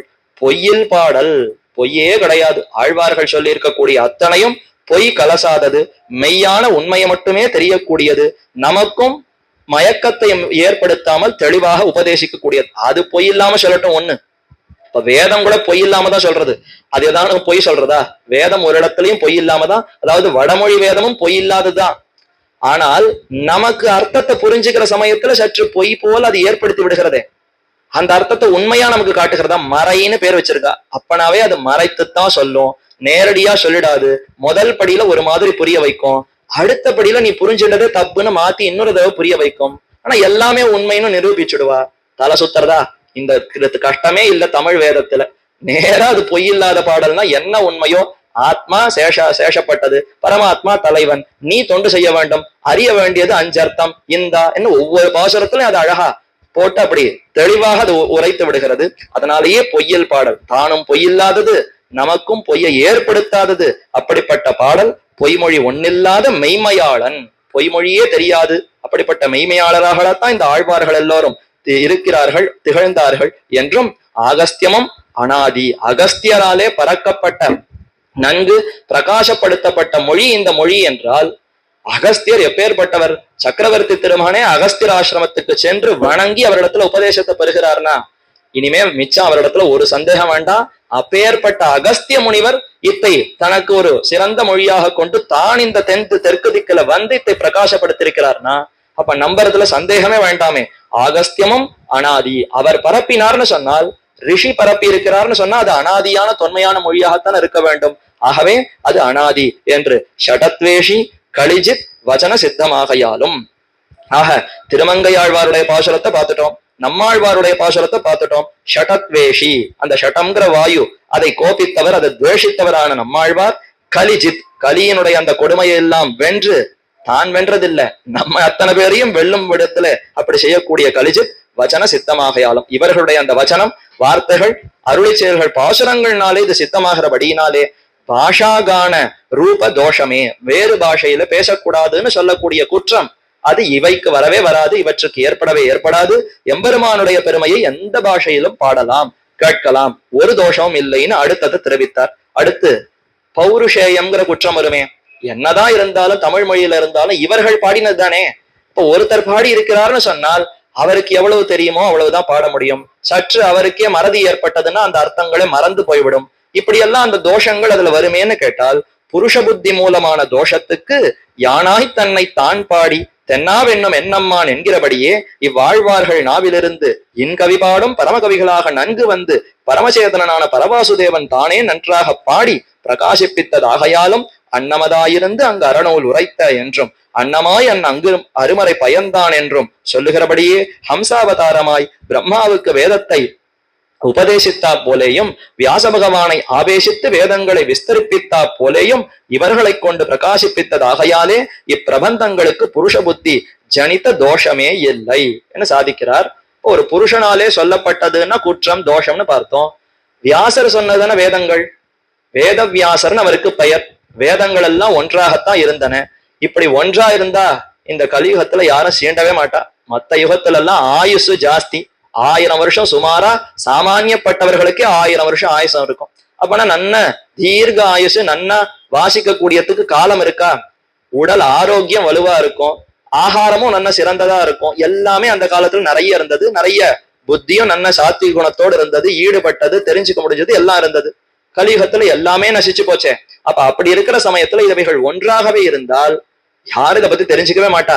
அப்ப இதை என்னையாவது பண்ணி இதை பிரித்து கொடுத்து இன்னன்னார் இந்த சாகையை சேர்ந்தவர்களாக இருந்து அதை மட்டுமாவது ஓதட்டும், அப்படியாவது இந்த வேதங்கள் இவர்களாலே பயிலப்படட்டும்னு தான் பிரித்தார். ருக்கு யஜுசு சாம் அதர்வம்னு பிரித்தார். வியாசர் அவர் மூலமாக ஆவேசித்து எம்பெருமான் உபதேசித்தார். இப்ப வியாசர் சொன்னார்னா வேதத்துக்கு குற்றமா? வியாசர் தான் இப்ப ருக்வேதத்தை இப்படி உபதேசித்தார், யஜுர்வேதத்தை இப்படி உபதேசித்தார், சாமவேதத்தை இப்படி அவர் நாட்டிலிருந்து தான் வந்தது. அப்ப அதனால தோஷம்னு சொல்ல முடியுமா? வியாசர் இருக்கக்கூடிய வேதங்களை தான் உபதேசித்தாரே தவிர தன் புத்தியினால் அதையும் சிந்தித்து மாற்றி யோசித்து எதையும் உபதேசிக்கவில்லையே. அதை போலத்தான் இங்கும் ஆழ்வார்களுடைய அந்த நாக்கிலிருந்து வெளிப்பட்ட இந்த பாசுரங்கள் எல்லாம் தாங்களே முயற்சித்து பாடினவை அல்ல என்று தெரிவிக்கிறார். அதை சொல்லும் பொழுது இவ்வாழ்வார்கள் நாவிலிருந்து, அதாவது இந்த தோஷத்துக்கு யானாய் தன்னை தான் பாடி, இது நம்மாழ்வாருடைய பாசுரம். நான் எப்படி பாடினேன் தெரியுமா? யானாய் தன்னை தான் பாடி, எனக்குள்ள அந்த எம்பெருமான் வந்து அமர்ந்து, என் நாவிலின் கவி என் நாக்குக்குள்ளே அமர்ந்து தன்னை தானே பாடிக்கொண்டான். எம்பெருமான் தன்னை தானே பாடிக்கொண்டானே தவிர நான் யார் அந்த எம்பெருமானை பாடுவதற்கு? கண்களாலேயே இன்னான் இவர்னு கிரகிக்க முடியாதுங்கிற அந்த விஷயத்த வாக்கால பாடிவிட முடியுமா? அப்ப என் நாக்கு கொண்டு அந்த எம்பெருமான நான் ஸ்துதிக்கவே இல்லை. அவரே வந்தார், வந்து எனக்குள்ளே அமர்ந்து கொண்டு யானாய் நானாகவே ஆகி என்னை தூண்டி தன்னைத்தான் பாடுவித்துக் கொண்டார். என்னை யானாய் தன்னைத்தான் பாடி தென்னாவென்னும் என்னம்மான். இப்படி பாடின உடனே ரொம்ப சந்தோஷப்படுறார். ஆஹா, ஆழ்வார் என்னமா பாடிட்டார், பண்ணினது முழுக்க இவர். ஆனா ஒரு தாய் குழந்தையினுடைய கையை பிடித்து ஒரு பலபகுச்சியை வைத்து அந்த அந்த ஒரு பலகையில அப்படி எழுதின உடனே எவ்வளவு சந்தோஷப்படுவதற்கு. ஐயோ, என் குழந்தை என்னமா எழுதிடுத்து, அத்தனை அக்ஷரங்களையும் ஒரு துளி பிசராமல் அத்தனை எழுதித்துன்னு ஊர் முழுக்க பரசாட்சிடுவா. என் குழந்தை எழுதித்து இவதான் கையை பிடிச்சு அதை எழுத வச்சிருக்கா. ஆனா என் குழந்தை எழுதித்துன்னு எப்படி சந்தோஷப்படுறாளோ அதே மாதிரித்தான் எம்பெருமான் உள்ளுக்குள்ள இருந்து பாட வைத்து என்னமா நம்மாழ்வார் பாடிட்டார், என்னமா தொண்டர்டிப்படி ஆழ்வார் பாடிட்டார் அப்படின்னு ஒவ்வொருத்தரை குறித்தும் கொண்டாடுகிறாராம். இவர் அத்தை பாடிக்கொண்டு இன்னும் சந்தோஷப்படுறாராம். தென்னாவென்னும் என்னம்மான்னா அப்படியே ரீங்கரித்து ஒரு மெட்டு இசை வைத்து தான் பாடி பாடி பார்க்கிறார். ஆழ்வார் பாடினது தான் கேட்டு என்னமா பாடியிருக்கார், பச்சமா மலை போல் மேனி ஊரிலேன் காணி இல்லை என்ன தாத்தை அனுபவித்து அதை மீண்டும் மீண்டும் பாடுகிறாராம். அதைத்தான் தென்னா வெண்ணும் என்னம்மான், தென்னா தெனா தென்னா தெனான்னு அந்த இசையோடு அந்த பாசுரங்களை சொல்லி சொல்லி பார்த்து ரொம்ப இனிக்கிறதே.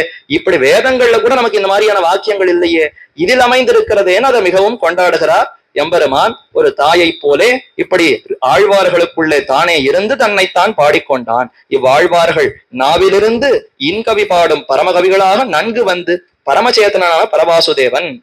பரமச்சேதனன் இப்ப யார் பாடியிருக்கிறார்? சாமானியப்பட்ட சேத்தனர்கள் ஜீவர்கள் பாடல.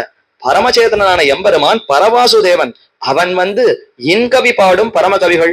ஆழ்வார்கள் முதல் ஆழ்வார்களை சொல்லக்கூடியதுன்னு ஆச்சாரியர்கள் விளக்குகிறார்கள். அவர்களை சொன்னது உபலட்சணமாக மற்ற அத்தனை ஆழ்வார்களையும் சேர்த்துக் கொள்ளலாம். பரமகவிகளாக நன்கு வந்து பரமச்சேதனான பரவாசுதேவன் இவர்களுக்குள்ளே எம்பெருமான் நாவிலே அமர்ந்து கொண்டு தானே நன்றாக பாடி பிரகாசிப்பித்தது ஆகையாலும் இப்ப எம்பெருமான் தான் இந்த பிரபந்தங்கள் பாசுரங்களை எல்லாம் வெளிப்படுத்தினானே தவிர பாடினான்னு நீங்க சொல்றார், அடுத்து வெளிப்படுத்தினான்னு சொல்ல போறார். எப்படி வியாசர் வெளிப்படுத்தினாரோ அதே மாதிரி ஏற்கனவே இருக்கக்கூடிய திவ்ய பிரபந்தங்களை இவர்கள் மூலமாக வெளிப்படுத்தினான். ஏன்னா இந்த பாசுரங்கள் எல்லாம் நித்தியம் என்னதான் மேலே சாதிக்க போகிறார். அன்னமதா இருந்து அங்கு அறநூல் உரைத்த என்றும் ஹம்சாவதாரம் எடுத்து தான் வேதங்களை உபதேசித்தான். இப்ப உடனே குற்றமா? ஒரு அன்னப்பறவை சொன்னதை போய் பெரிய வேதம்னு மதிக்க முடியுமா? என்ன கேள்வி கேட்க முடியுமா? ஹம்சம்ங்கிற அவதாரத்தை எடுத்தவர் எம்பெருமான் தான் ஹம்ச வடிவத்திலிருந்து உபதேசிக்கிறாருங்கிறதுனால அது குற்றமே இல்லையே. அதே போலத்தான் இப்ப ஆழ்வாருங்கிற ஒரு திருமேனிக்குள்ள தான் அமர்ந்து கொண்டு இந்த திவ்ய பிரபந்தங்களை பாடியிருக்கிறார். இப்ப குற்றம் இல்லை. இங்க குற்றம்னா அங்கேயும் குற்றம். ஒரு அன்னப்பறவை பாடினதை போய் பெரிய வேதம்னு மதிக்க முடியுமான்னு அங்க கேள்வி வருதா? இல்லையே. அப்ப அதே கேள்வி இங்க இடம் இல்லை.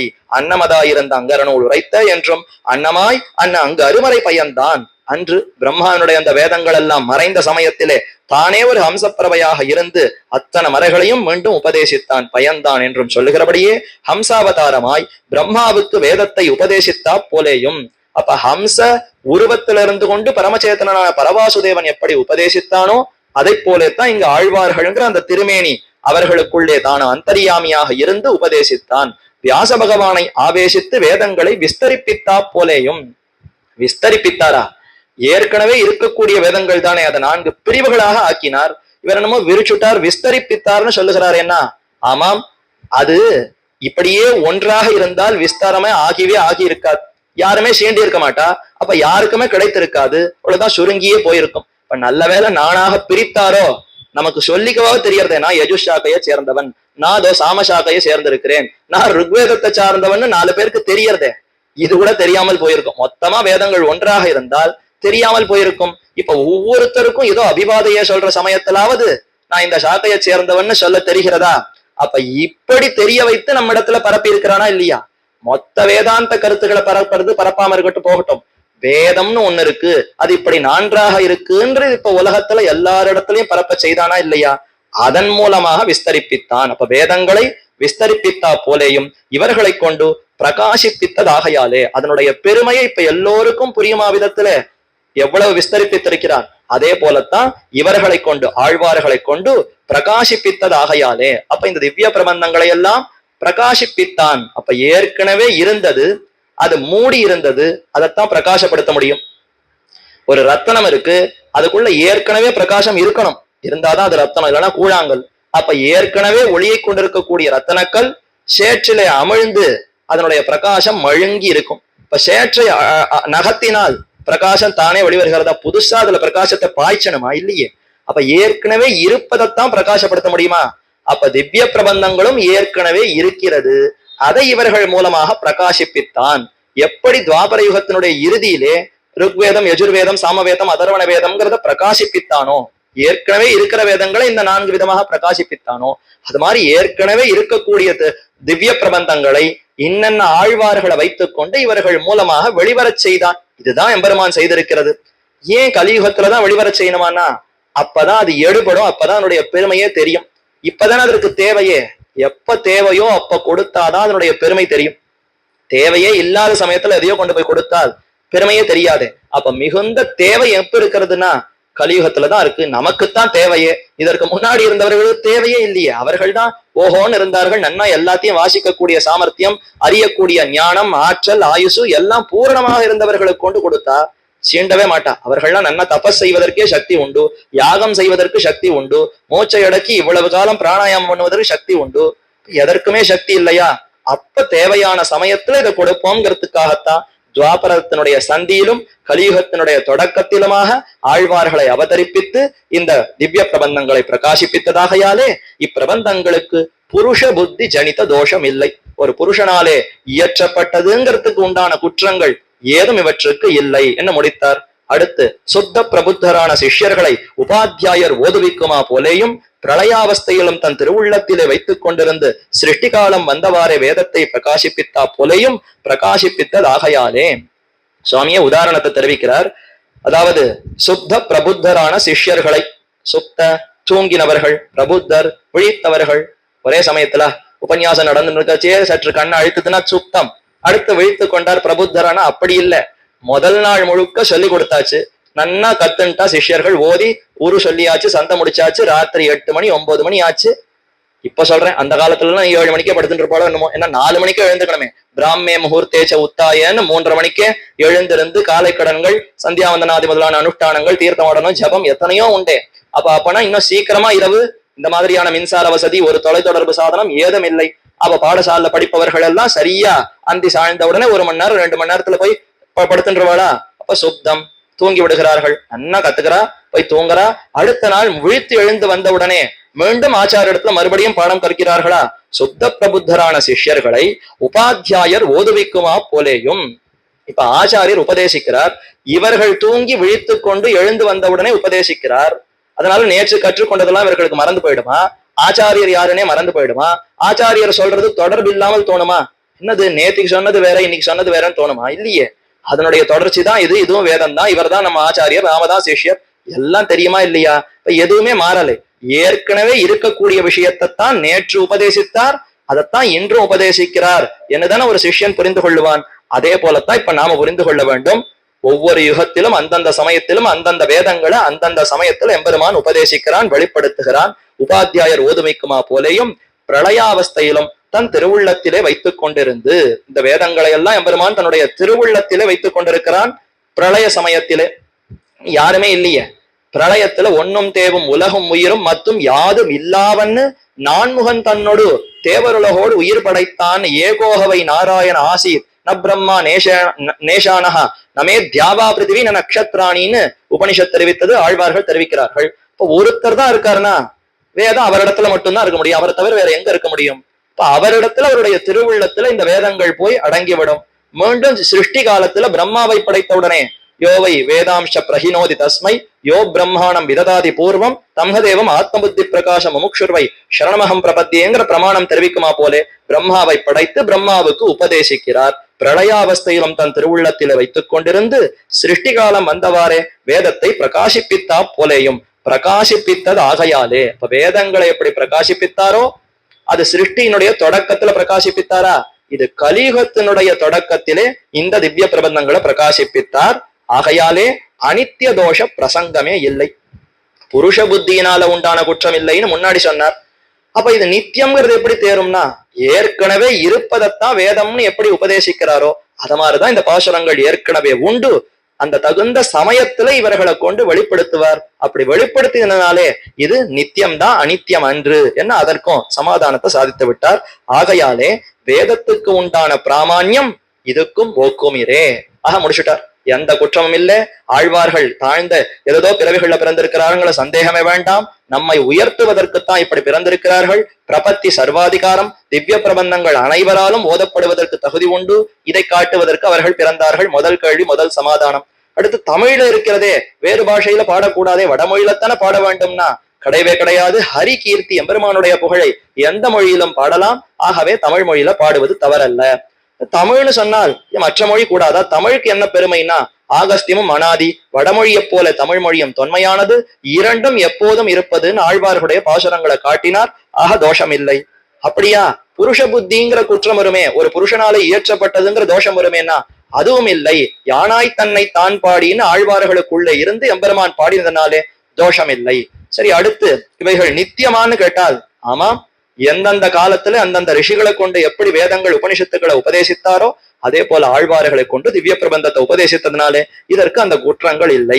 வேதத்துக்கு உண்டான பிராமான்யம் இதுக்கும் ஒக்குமிரே. அப்ப வேதத்துக்கு எவ்வளவுக்கு எவ்வளவு பெருமையோ, மனசுல எவ்வளவு உயர்த்தி அதற்கு வருகிறதோ அதே உயர்ந்த அந்த மதிப்பு தமிழ் மொழி வேதத்துக்கும் இருக்க வேண்டும்.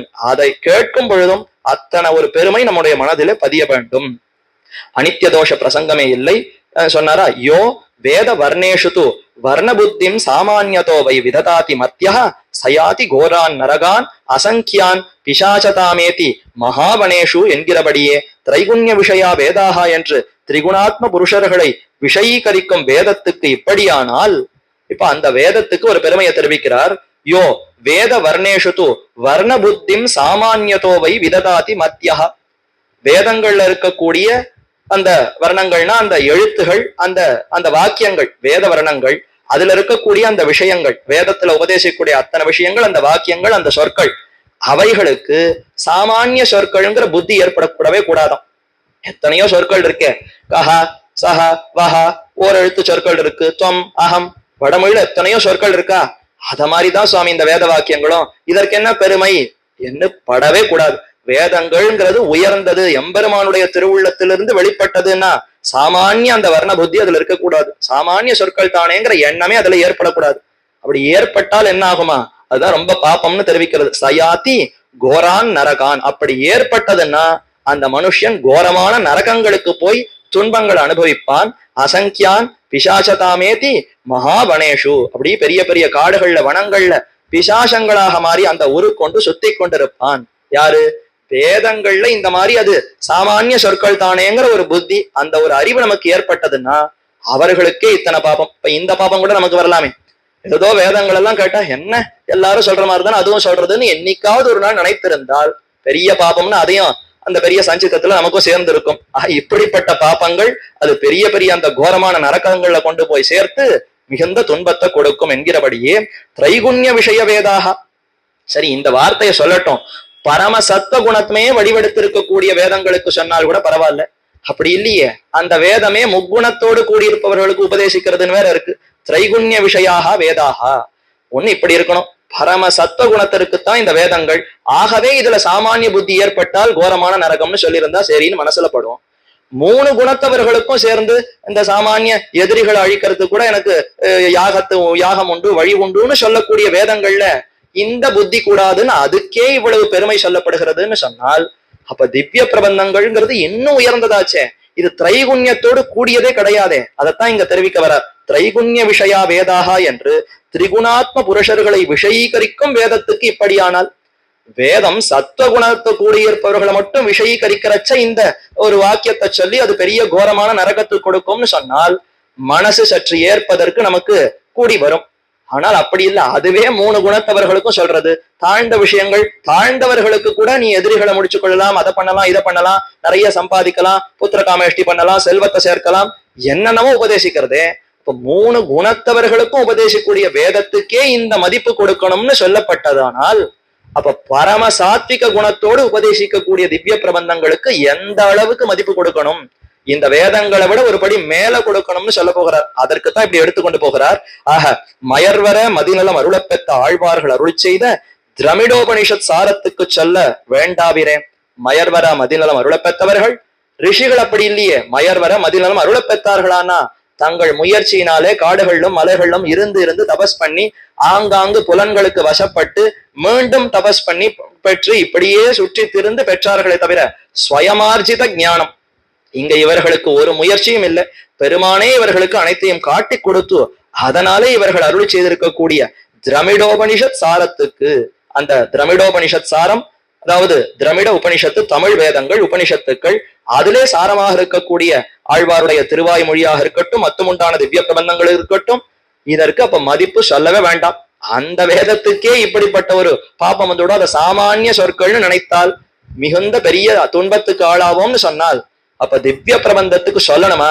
தண்டா பூப்ப நியாயம்னு சொல்ற, குச்சியை காணும்னா வடை அதாவது குச்சியே போயிடுத்துனா வடை இருக்குமான்ற கேள்வி வருமா? அதே போலத்தான் அந்த வேதத்துக்கு இந்த குற்றம்னா தமிழ் வேதத்துக்கு அவ்வளவுதான். என்ன குற்றம் என்ன நரகம் புதுசா சிருஷ்டிக்கணுமோ என்னமோ. அப்ப அந்த அளவுக்கு பாப்பம் இந்த தமிழ் வேதங்களை சாமானிய சொற்கள் சாமானிய பாசுரங்கள் நினைக்கவே கூடாது என்ன அதை தெரிவிக்கிறார். ஆழ்வார்கள் அருள் செய்த திரமிடோபனிஷத் சாரத்துக்கு சொல்ல வேண்டாவிரே. அர்ச்சாவதார உபாதான வைஷ்ணவ உற்பத்தி சிந்தனம் மாத்ருயோனி பரீட்சாயா துல்லியமாகுர் மணீஷினஹா என்கிற இவ்வர்த்தத்தை வீட்டின்ப இன்பப்பாக்களில் திரவிய பாஷா நிரூபண சமம் இன்பமாறையில் ஆராய்ச்சி என்று ஆச்சாரிய ஹிருதயத்திலே அழகிய மணவாள பெருமாள் நாயனாரும் அருளி செய்தாரிரே என்று தெரிவிக்கிறார். ஒரு சந்தேகம் வரலாம், காலத்துல வித்தியாசம் இருக்கிறதே. பெண்பழகிய பெருமாள் சீயர் நம்பிள்ளையினுடைய நேர் சிஷ்யர், நம்பிள்ளையினுடைய சிஷ்யரான வடக்கு திருவீதி பிள்ளையினுடைய குமாரர் தான் அழகிய மணவாள பெருமாள் நாயனார். அவர் இயத்தின ஆச்சாரிய ஹிருதய சூக்தி எல்லாம் இந்த நூல்ல அப்ப எப்படி வந்திருக்கிறது? இவர் காலத்தால் முற்பட்டவரா இருப்பாரே, அவர் காலத்தால் பிற்பட்டவரா இருப்பாரேன்னு சந்தேகம் வருமா? வரட்டும். இப்ப வடக்கு திருவீதி பிள்ளையும் பின்பழகிய பெருமாள் சீரும் சப்ரம்மச்சாரிகளா? அதுல ஒன்னும் சந்தேகம் இல்லை. 2 பேரும் நம்பிள்ளையினுடைய சிஷ்யர்கள்னா ஒரு சாலை மாணாக்கர்கள் இருக்கட்டும். இப்ப அந்த வடக்கு திருவீதி பிள்ளையோட பிள்ளை லோகாச்சாரியரும் அழகிய மணவாள பெருமாள் நாயனாரும் அவருடைய குமாரர்கள். காலக்ஷேபத்துக்கு போகிறான்னா நம்மாட்டமா? நீ போயிட்டு வா நான் இங்க இருக்கேன்னு சொல்லக்கூடிய குழந்தைகளா அவர்கள்? பிறந்ததிலிருந்தே சிறந்த ஞான பக்திகளோடு இருப்பவர்கள். அப்போ தகப்பனாரோடு இவர்களும் சேர்ந்துதானே காலக்ஷேப கோஷ்டிக்கு அன்வைத்திருக்க முடியும். ஏன்னா பல இடங்கள்ல நம்பிள்ளை இப்படி சாதிப்பார் இப்படி சாதிப்பார்னா அதையும் பிள்ளலோகாச்சார் பல கிரந்தங்கள்ல சாதிக்கிறார். எப்படி தெரியும்? நேரடியா போய் கேட்டிருந்தால் தெரியணும், இல்ல தன் தகப்பனார் சொல்லி தெரிஞ்சிருக்கணும். ஆக இவர்களும் இந்த 2 குமாரர்களும் நம்பிள்ளையினுடைய காலக்ஷேப கோஷ்டியில அன்வைத்திருப்பதற்கு நிறையவே அதற்கு வாய்ப்பு உண்டு. ஏன்னா அவர்கள் சிறு பிராயத்திலேயே இதுலதான் ஈடுபாடு, இதை தவிர வேற எதுல அவர்களுக்கு ஈடுபாடு இருக்கும்? அவர்களும் இந்த கோஷ்டியில அன்வைத்திருப்பார்கள்.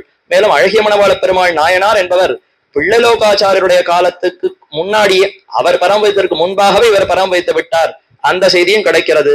அப்ப அவர் காலத்துல இன்னும் சிறிது காலம்தான் வாழ்ந்திருக்கார். அவருடைய அவதார காலம் அவர் வாழ்ந்த காலம்னு பார்த்தால் சற்று கொஞ்சமா சிறிது காலம் தான் வாழ்ந்திருக்கிறார். அப்ப அந்த காலத்துல கண்டிப்பா பின்பழகிய பெருமாள் இருந்திருப்பார். இவருக்கு ஆயுஷ் இருக்கலாமே, 120 சம்பத்சரம் எம்பெருமானாரை எழுந்தருள் இருந்தாருன்னா இவர் இருந்திருக்க மாட்டாரா? அப்ப இவர் இருந்து அந்த சமயத்திலேயே அழகிய மணவாள பெருமாள் நாயனார் இந்த கிரந்தத்தை இயற்றி அவர் பரம வைத்திருக்கலாம். பின்னர் தான் பிள்ளலோகாச்சார் பரம வச்சிருக்கலாம். இந்த செய்தியும் இதெல்லாம் அப்படி ஒட்டுமொத்தமாக வைத்து பார்த்தால் இந்த கிரந்தம்ங்கிறது முன்னாடியே வந்திருக்கும். அதனாலதான் அதனுடைய பிரபாவத்தை பின்பழகிய பெருமாள் சேர்த்தியர் இதுல பிரமாணமாக எடுத்து அழகிய மணவாள பெருமாள் நாயனார் இப்படி நிரூபித்திருக்கிறாரேன்னு காட்டுகிறார். என்ன நிரூபித்தார்? அர்ச்சாவதார உபாதான வைஷ்ணவ உற்பத்தி சிந்தனம். அர்ச்சாவதாரம் எம்பெருமான் நமக்குன்னு பல பல திருமேனிகள் விக்கிரகங்கள்ல சேவை சாதிக்கிறானே, இது என்னத்தினால ஆக்கப்பட்டதுன்னு சிந்திக்கவே கூடாது. சிந்திக்கலாம், இதைத்தான் அழகா மண்டை வனந்தான் பிள்ளை சுவாமி தெளிவுபடுத்துவார். இப்ப இந்த விக்கிரகம் என்னத்தால் ஆனது, இந்த திருமேனி எதனால ஆக்கப்பட்டதுங்கிறத சிந்திக்கலாமா கூடாதான்னா இதுலயே 2 கண்ணோட்டம். நான் சிந்தித்து இதை தரம் பார்க்க போறேன். இது முதல் தரம், இது இரண்டாம் தரம், இது உயர்ந்தது, இது தாழ்ந்ததுங்கிறதுக்காக சிந்திக்கிறேன்னு சொன்னால் அப்ப சிந்திக்கவே வேண்டாம். இல்ல, அதை ரட்சிப்பதற்காக நான் சிந்திக்கிறேன். ஓ, சுதையால் ஆக்கப்பட்ட திருமேனினா அப்ப சாம்பிராணி தைலம் சேர்க்கணும், இந்த தைலம் சேர்க்கணும், திருமஞ்சனம் பண்ணவே கூடாது, இப்படித்தான் ரட்சிக்கணும், இதற்காக தெரிந்து கொள்ளுகிறேன். அதே சால கிராம திருமேனியா இப்படி ரட்சிக்கணும், அதே மற்ற சிலையினால் ஆக்கப்பட்ட திருமேனியா இப்படி ரட்சிக்கணும், இல்ல தாரு மரத்தால் ஆக்கப்பட்ட திருமேனியா இப்படி ரட்சிக்கணும் என்று அந்த திருமேனியை ரட்சிப்பதற்கு கைங்கரியம் பண்ணுவதற்கு தெரிந்து கொள்ளலாம். அப்ப சிந்தனமே தப்பில்லை, சிந்திக்கலாம். எதனால சிந்திக்கிறோம் அதை நன்கு ரட்சிக்க வேண்டும். பெருமானுக்கு உபச்சாரத்துக்காக சிந்தித்தால் ஒரு தோஷமும் இல்லை. ஆனா சிந்தித்து ஓ, வெள்ளினா உயர்ந்தது, மரம்னா தாழ்ந்தது, கல்லுன்னா தாழ்ந்தது, அதே பஞ்சலோகம்னா உயர்ந்தது, ஸ்வர்ணம்னா உயர்ந்தது, என்ன இந்த உயர்ந்து தாழ்ந்ததுன்ற அந்த வித்தியாசம் பார்க்க நேர்த்தால் அப்ப அது மிகவும் கொடிதான பாப்பம், தப்பு. அதத்தான் சாஸ்திரம் அர்ச்சாவதார உபாதான வைஷ்ணவ உற்பத்தி சிந்தனம். இது வெறும் பெருமானுடைய திருமேனி அதுல மட்டும் சொல்லல. ஸ்ரீ வைஷ்ணவன் ஒருத்தர் நல்ல அடையாளங்களோடு இருக்கிறார், சாந்தி தாந்தி ஆத்ம குணங்களோடு இருக்கிறார்னா அந்த குணமே பிரகாசிக்கும். ஏதோ நம்ம ஆராய்ச்சி எல்லாம் பண்ண இருக்க வேண்டாம். அவருடைய முகத்தை பார்த்தாலே, அவர் நடந்து வர்ற அந்த இது, அவருடைய செயல்கள் சற்று அவரை கவனித்தாலே தெரிந்துவிடும். அப்படிப்பட்ட ஒரு ஸ்ரீ வைஷ்ணவரிடத்தில் இருக்கக்கூடிய அந்த நன்மைகளை மட்டும் பார்க்கணுமே தவிர இவர் எந்த குலத்துல பிறந்திருக்கார், எப்படி பிறந்திருக்கிறார், முன்பு என்னவா இருந்தார், இவருடைய தாயார் தகப்பனார் எப்படி, பெரிய அந்த குலம் எப்படி, இதெல்லாம் ஆராய்வதற்கு நமக்கு என்ன யோக்கியதை? இது ஆராய வேண்டிய அவசியமே இல்லை. இந்த யமனே தன்னுடைய தூதுவர்களுக்கு சொல்றான், வைஷ்ணவர்களை பார்த்தா போய் தண்டம் சமர்ப்பித்து விட்டு வந்து விடு. நமந்தமரால் ஆராயப்பட்ட அரியார் கண்டீர், அரவணமேல் பேராயர் காட்பட்டார் பேர். அரவணமேல் ஆட்பட்டவர், அதாவது அரவணமேல் பள்ளி கொண்டிருக்கிற எம்பெருமானுடைய பெயரை நாக்கால சொல்லி இவர்கள் அனுபவித்துக் கொண்டிருக்கக்கூடிய ஒரு ஜீவாத்மா ஒரு ஸ்ரீ வைஷ்ணவனை பார்த்தால் நீ கிட்டகவே போகாத, அவனை ஆராயவே வேண்டாம், அவன் என்ன தப்பு பண்ணியிருந்தாலும் போகவே போகாத, அவனுக்கும் உனக்கும் சம்பந்தம் இல்லை, போய் சேவிச்சுட்டு திரும்பி வந்துடுவோம்னு நமன் உபதேசிக்கிறான்னா, சாமானியப்பட்ட இந்த யமன் தூதர்களுக்கே அந்த அருகதை இல்லைன்னா நமக்கு எங்கே அந்த அருகதை? நாமும் அவர்களை பத்தி ஆராயக்கூடாது. அவர்கள் என்ன அந்த ஆத்ம குணங்களோடு கூடியிருக்கிறாரோ அதை பார்த்து வேணா பின்பற்றுவதற்கு முயற்சிக்கலாம். என்னமா பொறுமசாலியா இருக்கார், என்ன ஞானத்தோடு இருக்கார், என்ன பக்தியோடு இருக்கார், பெருமாள் சொன்னா கண் கலங்குகிறாரே, இந்த தன்மையை பார்த்து வியந்து நாம வளர்த்து கொள்வதற்கு பார்க்கணுமே தவிர அது என்ன அவர் முன்னாடி எப்படி இருந்தார் தெரியுமா அப்படின்னு எடுத்த உடனே அவருடைய குற்றத்தை ஆராய்வதோ இல்லாத குற்றத்தை அவர் பேர்ல ஏற்றுவதோ கூடவே கூடாதா? இந்த வைஷ்ணவ உற்பத்தி சிந்தனம், அவர் எங்கு பிறந்தார் என்னங்கிறத ஆராயக்கூடிய உரிமை நமக்கல்ல. ஆக அந்த இரண்டும் கூடாது. பண்ணால் என்ன ஆகும் அதைத்தான் தெரிவிக்கிறார். திரைகுண்ய, அதாவது அர்ச்சாவதார உபாதான வைஷ்ணவ உற்பத்தி சிந்தனம் இப்படி சிந்தித்தால் மாத்ருயோனு பரீட்சா துல்லியமாக ஒரு மனிஷினஹா, ஒவ்வொருவனும் நான் இந்த தாய்க்குத்தான் பிறந்திருக்கிறேனா என்று சந்தேகப்பட்டால் எவ்வளவு நரகம், எவ்வளவு பெரிய பாபம், அதை போல இது பாபம். வைஷ்ணவனை குறித்து இந்த மாதிரி சிந்தனை கூடாது. அதே மாதிரி எம்பெருமானுடைய அர்ச்சாவதார திருமேனியிலும் தாழ்ந்தது உயர்ந்ததுங்கிற சிந்தனை கூடாது என்கிற இவ் அர்த்தத்தை வீட்டின்ப இன்பப்பாக்களில் திரவியபாஷா நிரூபண சமம் இன்பமாராயில் ஆராய்ச்சின்னு சூத்திரத்தின் மூலமாக சாதித்தார்.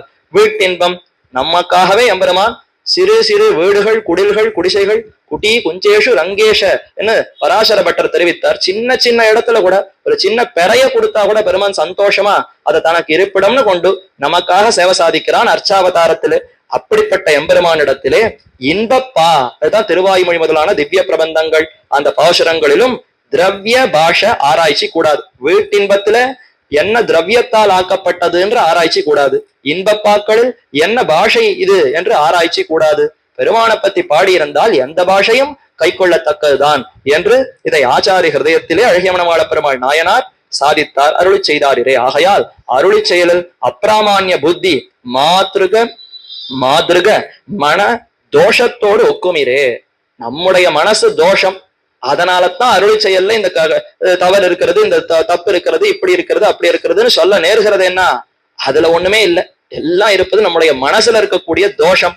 இதனாலதான் அதுல அப்படி வெளிப்படுகிறதே தவிர மாதிருக நம்மை போன்றவர்கள்னு ஆச்சாரியர் தன்னையும் சேர்த்து சொல்லுகிறார்.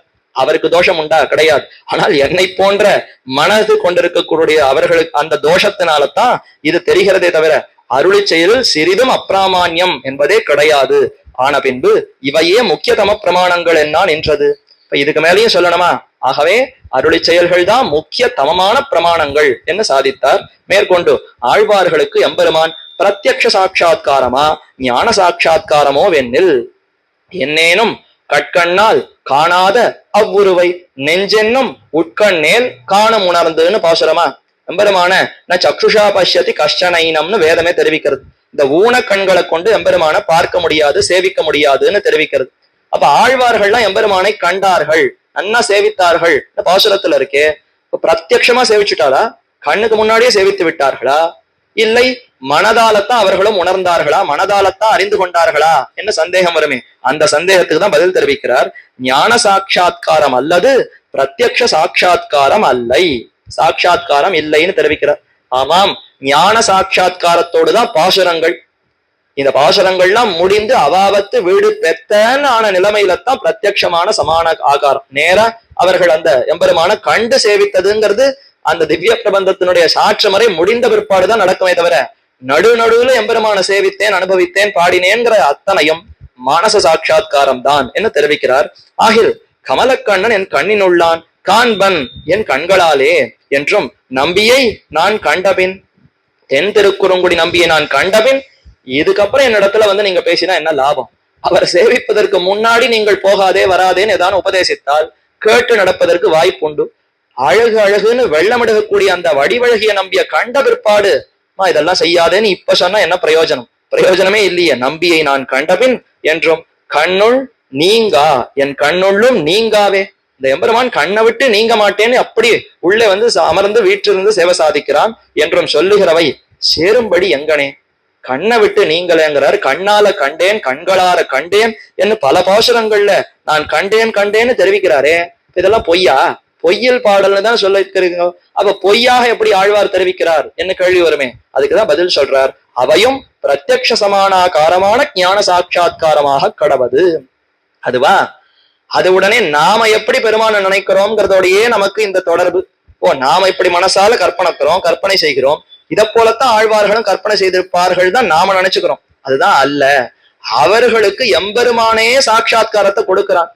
இங்க எதுவுமே எம்பெருமான் நமக்கு கொடுக்கவே இல்லை. இப்ப நாம கேட்டு இருக்கோம்னா, நான் சொல்லிட்டு இருக்கேன்னா நான் என் புத்தியை கொண்டு இதை கிரகித்து உங்களுக்கு உபதேசிக்கிறேன். நீங்கள் உங்களுடைய புத்தியால கிரகிக்கிறீர்கள். என்னோட எம்பெருமான் வந்து இன்னைக்கு நானே நிருகேத்துகமா இந்த பாசுரங்கள் எல்லாம் எடுத்து சொல்றேன், நிருகேத்துகமா இவர்கள் எல்லோரும் புரிந்து கொள்ளட்டும், அப்படி எதுவுமே இங்க நடக்கலையே.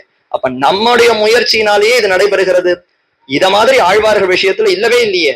அவர்களுக்கு எதுவுமே தெரியாது. அவர்கள் பாட்டுக்கு இருந்தார்கள். எம்பெருமானை வந்து தலையில அமர்ந்து உள்ளத்துக்குள்ள அமர்ந்து இதோ நான் காட்டுகிறேன்னு தன்னை காட்டி கொடுத்தார்கள்னு சொன்னா, அப்ப அந்த சமானாகாரம் பிரத்யட்சமா இருப்பதுல என்ன குறை? அவர்களுக்கு மனதாலேயே அந்த சாட்சா்காரம் ஏற்பட்டாலும், மனதாலேயே அந்த உணர்வு ஏற்பட்டாலும், கண்ணுக்கு முன்னாடி நகமும் சதையுமா ஏற்படும்.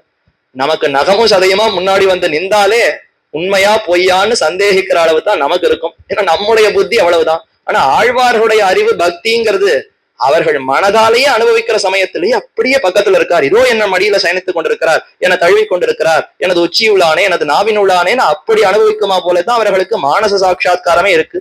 நமக்கு பிரத்யட்சமா வந்து நின்றால் கூட பயந்து எங்கேயானு ஓடி போயிடுவோம், பெருமாளே இல்லைன்னு அப்படி ஸ்தாபிப்போமே தவிர யாரு என்னன்னு புரிஞ்சுக்கூடிய புத்தியே நமக்கு இல்லையே. அப்ப அதற்கு நமக்கு பழக்கமே இல்லை. ஆனா ஆழ்வார்களுக்கு அப்படிப்பட்ட உயர்ந்த ஞானம் இருந்ததினாலே அவர்கள் மானச சாட்சா்காரமாக பெற்றாலும் அது பிரத்யட்சமாகவே அவர்களுக்கு கிட்டினார் போலே அவ்வளவு உயர்ந்ததாக அமைந்திருந்தது. நள்ளிராவும் நண்பகலும் நானிருந்து ஓலமிட்டால் கள்ளமாயா உன்னை என் கண்காண வந்தியாயே என்றும். சரி சுவாமி, அப்ப கண்களால பார்த்தேன்னு சொன்னவரே பார்க்க முடியலையே. நாள்தோறும் உன்னை பார்க்கணும்னு ஆசைப்படுறேன். நள்ளிராவும் நண்பகலும், ராத்திரி வருது பகல் வருது, ராத்திரி வருது பகல் வருது, உன்னை பார்க்கணும்னு துடித்து கொண்டிருக்கிறேன். நான் இருந்து ஓலமிட்டதுதான் மிச்சம். நாராயணா ஓ மணிவண்ணா நாகனையாய் வாராய்னு ஓலமிட்டதுதான் மிச்சமே தவிர இவர் வந்து என்ன ரட்சிக்கவே இல்லைன்னு பல பாசுரங்கள்ல சொல்லுகிறாரே. கள்ளமாயா உன்னை என் கண்காண வந்தியாய. என்ன கள்ளத்தனம்? நான் கூப்பிட்டு இருக்கேன், முன்னாடி வரமாட்டேங்கிறான். யாரோ கூப்பிடாதவர்களுடைய வாசல் எல்லாம் போய் நிக்கிறானே, இப்படி இருக்கானேன்னு பாசுரங்கள் எல்லாம் தெரிவிக்கிறார்களே. இப்ப கண்ணால பார்த்தேன்னு ஒரு இடத்துல, பார்க்க முடியலைன்னு ஒரு இடத்துல, இப்படி வேறுபட்டு அமைந்திருக்கிறதே. பக்கம் நோக்கி நின்று அலந்தேன் பாவியேன் காண்கின்னிலேன். பக்கம் நோக்கி எந்த பக்கம் வரார்? மேல வருவாரா, பக்கத்துல வருவாரா, எதிர்பக்கம் வருவாரா? என்ன ஒரு பிரஹ்லாதன் இங்கேன்னு காண்பித்து அங்க வந்தாரே, அப்ப எந்த இடத்துல வருவார்? நம்பிக்கை இருக்கு ஏதோ ஒரு பக்கத்துல வருவார்னு. அது எந்த பக்கம்னு தெரியாததுனால எல்லா பக்கத்திலையும் விழித்து பார்த்து கொண்டு பக்கம் நோக்கி நின்று அலந்தேன். நின்னு பார்த்து ரொம்ப நொந்து போயிட்டே, முடியல, தளர்த்தி துக்கம் தொண்டைய அடைக்கிறது, ஒண்ணுமே பேச முடியல, அப்படி ஆர்த்தியோட இருக்கிறேன். பாவியன், அவர் பேர்ல குற்றம் இல்லைன்னா நான் செய்த பாவம், அதனால எம்பெருமான் எனக்கு சேவை சாதிக்கல. இப்ப கூட தனக்குத்தான் பாவம்னு சொல்லுகிறாரே ஒழிந்து, ஐயோ எவ்வளவு பக்தியோட இருக்கேன், இப்படி இருக்கிறவனை ரட்சிக்கலையே, அவனுக்கு கண் இல்லையா என்ன அவரை பார்த்து திட்டலையே. இப்ப பாவியேன் என்ன தன்னையே நொந்து கொண்டு காண்கினிலேன், காண முடியலையே, அந்த எம்பெருமான சேவிக்க முடியலையே என்ன வருத்தப்பட்டு கூடக்கூடிய பாசுரங்களும் உண்டு என்றும். மற்றும் இப்படி பாட்டுக்கள் தோறும் பெரிய ஆர்த்தியோட கூப்பிட்டு, ஆர்த்தி பெரிய ஆர்த்தி. மணவாள மாமணிகள் ஆர்த்தி பிரபந்தம்னு 60 பாசுரங்கள்ல இனி மிச்சமில்லாத ஓஹோன்னு அந்த துடிப்பை வெளிப்படுத்தினாரா. அப்படிப்பட்ட துடிப்பு இவர்களுக்கு முதல்லயே உண்டு. பொய் நின்ன ஞானம்னு தொடங்கினத்திலே அதே ஆர்த்தி தான். அந்த ஆர்த்தியை இன்னும் மெருகுபடுத்துறாராம். அந்த தட்டான் கிட்ட கொடுத்தா அந்த நகைகள் எல்லாம் இன்னும் பொலிவுபடுத்துகிறேன், இன்னும் பிரகாசப்படுத்துகிறேன், இன்னும் அதனுடைய வேலைப்பாடை அதிகப்படுத்துகிறேன்னு பண்ணுவாளே. அப்படி பண்ணுவதுதான் இந்த பாசுரங்கள்ல துளி துளியா ஆர்த்தியை வளர்க்கிறார். உண்மையில வளர்க்கிறாருன்னா முதல் படியிலிருந்து 100வது படியில வளர்த்தாருன்னு அர்த்தமே இல்லை. 100வது படியிலேயே இப்போ இந்த புது இது கணக்குல எல்லாம் வந்துடுத்தேன், 1ல இருந்து 100க்குள்ள எவ்வளவு இருக்கும்னா அந்த காலத்துல 100 இருக்கும்னு. இப்ப அப்படி சொல்லவே முடியாது. 1க்குள்ள 100க்குள்ள எண்ணிலடங்காத எண்கள் உண்டுன்னு சொல்றோமா, அந்த மாதிரி இந்த 100வதுல இருந்து அந்த 100வதுடைய எல்லைக்குள்ள 100ல முதல், 100ல 2, 100ல 1ன்னு எத்தனை பிரிவுகள் இருக்கு, அங்கதான் வளர்த்திருக்காருன்னு புத்தியில கொள்ளணும். முதல் நிலையிலிருந்து 100வது நிலையில வளர்க்கல. பிறந்த, அதாவது ஆழ்வார் அவதரித்த சமயத்துல மயர்வர மதிலம் அருளின சமயத்திலேயே முழுமையான ஆர்த்தியோடத்தான் இருந்தார். அந்த முழுமையில முதல் நிலையில இருந்தார், முழுமையில முற்றிய நிலையில ஆனார் என்கிற அந்த வேறுபாடுதான் பார்க்கணும். அதைத்தான் பக்கம் நோக்கி நின்றவந்தேன் பாவியேன் காண்கினிலேன் என்ன மற்றும் இப்படி பாட்டுக்கள் தோறும் பெரிய ஆர்த்தியோட கூப்பிட்டு காண வந்து என் கண்முகப்பே, ஒரு நாள் என் கண்முகப்பே வந்து கூவி அருள மாட்டாயா, வாரும் ஆழ்வீர் இந்த கைங்கரியத்தை செய்யும்னு ஒரு நாள் எனக்கு முன்னாடி வரக்கூடாதா, காண வந்து என் கண்முகப்பே என்கிற பாட்டின்படியே பிரம்ம ருத்ராதிகளும் அகப்பட கூப்பிட்டாலும் காண ஒண்ணாத வஸ்துவை நடையழகு நிலையழகு கண்ணழகுகளை பிரத்யட்சமாக அனுபவிக்க வேண்டும் என்று கூப்பிடுகிற இதற்கு பிரயோஜனம் இல்லை என்று நிராசராவது பின்னையும் அவனை சாபலாதிசயத்தாலே அப்பனே அடலாழியானே என்கிற பாட்டின்படியே பிரதம பரிஸ்பந்தமே தொடங்கி காண வேணும் என்ற அசோஷ்யமான ஆத்மவஸ்து குருத்துவற்றாக உளரும்படி பார்த்து கண்மறைந்து காண்கின்னிலேன் என்றும் ந மாம்சசக்ஷுரபி வீக்ஷதே தம் என்றும் பிரத்யட்சமாக மாம்சசக்ஷுக்கு காண ஒண்ணாது என்று நிராசராய் தக்க ஞான கண்களாலே கண்டு தழுவனேன் என்று தர்சன சமான ஞான சாட்சா்காரம் ஒழிய கட்கண்ணாலே காண விறகில்லை என்று நிர்தரிக்கையாலே கீழ் கண்டேன் என்று பல இடங்களிலும் அருளி செய்ததும் ஞான சாட்சா்காரமாக கடவது. பெரிய வாக்கியம். ஞான சாட்சா்காரம் தான் ஏற்பட்டது, ஆனால் அதுவே இவர்களுக்கு பிரத்யட்சமாக இருந்தது என்று தெரிவிக்கிறார். பாட்டின்படியே காண வந்து என் கண்முகப்பேன்னு துடித்தார். என் கண்ணுக்கு முன்னாடி வந்து என் இடத்துல கைங்கரியத்தை ஏற்றுக்கூடாதான்னு பிரார்த்தித்தார். ஆனா அவர் பிரம்மா ருத்ரர்களுக்கே அகப்பட மாட்டார்.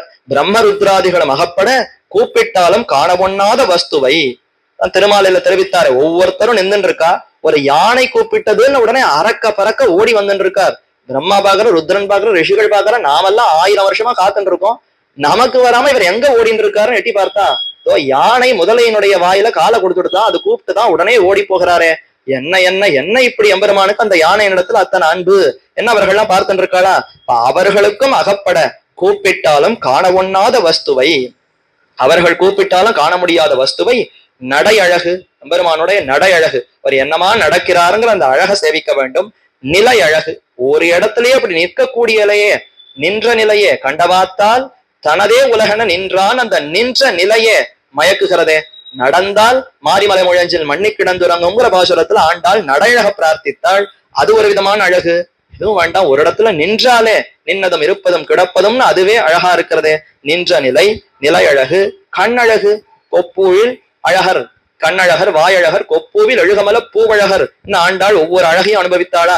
எம்பெருமானுடைய கண்ணழகுகளை பிரத்யட்சமாக அனுபவிக்க வேண்டும் என்று கூப்பிடுகிற இதற்கு எம்பெருமானுடைய நடழக சேவிக்க வேண்டும், அவருடைய நிற்கிற நிலை அழக சேவிக்க வேண்டும், கண்ணழக பருக வேண்டும், என்ன இதையெல்லாம் சேவிக்க வேண்டும்னு பிரத்யட்சமாக அனுபவிக்க வேண்டும். இதை மனசால அனுபவிக்க முடியாது, கண்ணுக்கு முன்னாடி காட்டினாதான் திருப்தின்னு பாசுரங்கள் அப்படி தெரிவிக்கிறார்களா. வேண்டும் என்று கூப்பிடுகிற இதற்கு பிரயோஜனம் இல்லை என்று நிராசராவது. இப்படி கூப்பிட்டு கடைசியில் அவளே முடிவு பண்ணிடுறா, ஒன்னும் பிரயோஜனம் இல்லை, என்ன கூப்பிட்டாலும் கண்களுக்கு தான் அவன் அகப்பட மாட்டானே, இந்த இந்திரியங்களை கொண்டு அவனை எப்படி கிரகிக்க முடியும், இது பிராகிருதம். அப்ராகிருதமான வஸ்துவை இந்த பிராகிருதமான இந்திரியத்தால எப்படித்தான் அனுபவிக்க முடியும்? அப்ராகிருதமான இந்திரியங்களை கொண்டு தான் அப்ராகிருதமான வஸ்துவை படிக்க முடியும். சாமானிய தாழ்ந்த இந்த விஷயங்களை வைத்துக் கொண்டு எப்படி உயர்ந்த அந்த பரமாத்மாவை சாட்சாத்கரிக்க முடியுங்கிறது அவர்களுக்கு தெரிந்து நிராசராவது முடியானே மூவுலகம் தொழுதேத்தும் சீர் அடியானே முடியானையில் கரணங்கள்னு ஆழ்வார். அனுபவிக்கணும்னு ஆசைப்பட்டார். அதுல இன்னும் ஒருபடி மேல, இங்கேயாவது இந்த என் கண்ணால எம்பெருமானுடைய அழகா அனுபவிக்கணும், நாக்கினால அவருடைய பெருமைகளை பேசி முடிக்கணும், காதால அவருடைய புகழை கேட்டு முடிக்கணும். இதை ஆசைப்படுவது ஒண்ணு. ஆனா அம்மாழ்வாருடைய விஷயத்துல இந்திரியங்கள் ஒன்னே பலதையும் ஆசைப்பட்டதான். கண்ணே நானும் கேட்கணும், நானே முகர்ந்து பார்க்கணும், நானே அவருக்கு வேண்டிய அடிமைகள் அத்தனையும் செய்யணும். இது எங்கேயான முடியுமா? மூக்கு மத்த இந்திரியங்களுடையதெல்லாம் தனக்கு வேண்டும்னு ஆசைப்படுறது. ஒவ்வொரு இந்திரியமும் மத்த 4 இந்திரியங்களுடைய செயலும் எனக்கு வேணும்னு ஆசைப்படுகிறது. இப்படியெல்லாம் ஆசைப்பட்டா நான் நிராசராய் இதெல்லாம் நிறைவேறாது, இதற்கு ஒன்றும் பிரயோஜனம் இல்லை, நிராசராவதுன்னு தாங்களே ஆசையை அத்தையும் விடுகிறார்கள். ஆசை கிளர்ந்து எழுந்து மீண்டும் அதிலிருந்து தாங்களே சமனாகி விடுகிறார்கள். பின்னையும் அவனை சாபலாதிசயத்தாலே நிராசராய் விட்டுட்டாளானா 4 பாசனம் போகும், மீறி 5வது பாசனம் காணவாராயின்னு மறுபடியும் ஆரம்பிச்சிடுவோம். தெரிஞ்சுண்டாரே முடியாதுன்னு சொன்னாரே அது அப்போ. இப்ப மறுபடியும் எம்பெருமானுடைய அழகு மனசுல பட்டதுன்னா தெரிஞ்சுக்கணும்னு மறுபடியும் துடிப்பு வரும். சின்ன குழந்தைகள் மாதிரித்தான் 5 நிமிஷம் சமாதானம் ஆகும், 6வது நிமிஷம் அதுதான் வேணும் நடமுடிக்குமே. அதே மாதிரித்தான் ஆழ்வார்கள். பெருமான் குணத்தை காட்டி காட்டி மயக்கி மயக்கி சமாதானப்படுத்துவார். மீண்டும் தன்னுடைய அதே எண்ணத்துக்கு போய் கண்களால சேவிக்கணும், பருகணும், அனுபவிக்கணும், தொண்டு செய்யணும். இதிலேயே தான் அவர்களுக்கு ஈடுபாடு. பின்னையும் அவனை சாப்பலாதிசயத்தாலே, சாப்பலம் என்ன பண்றது? நசை ஆசை ஏற்பட்டதுன்னா விட முடியுமா?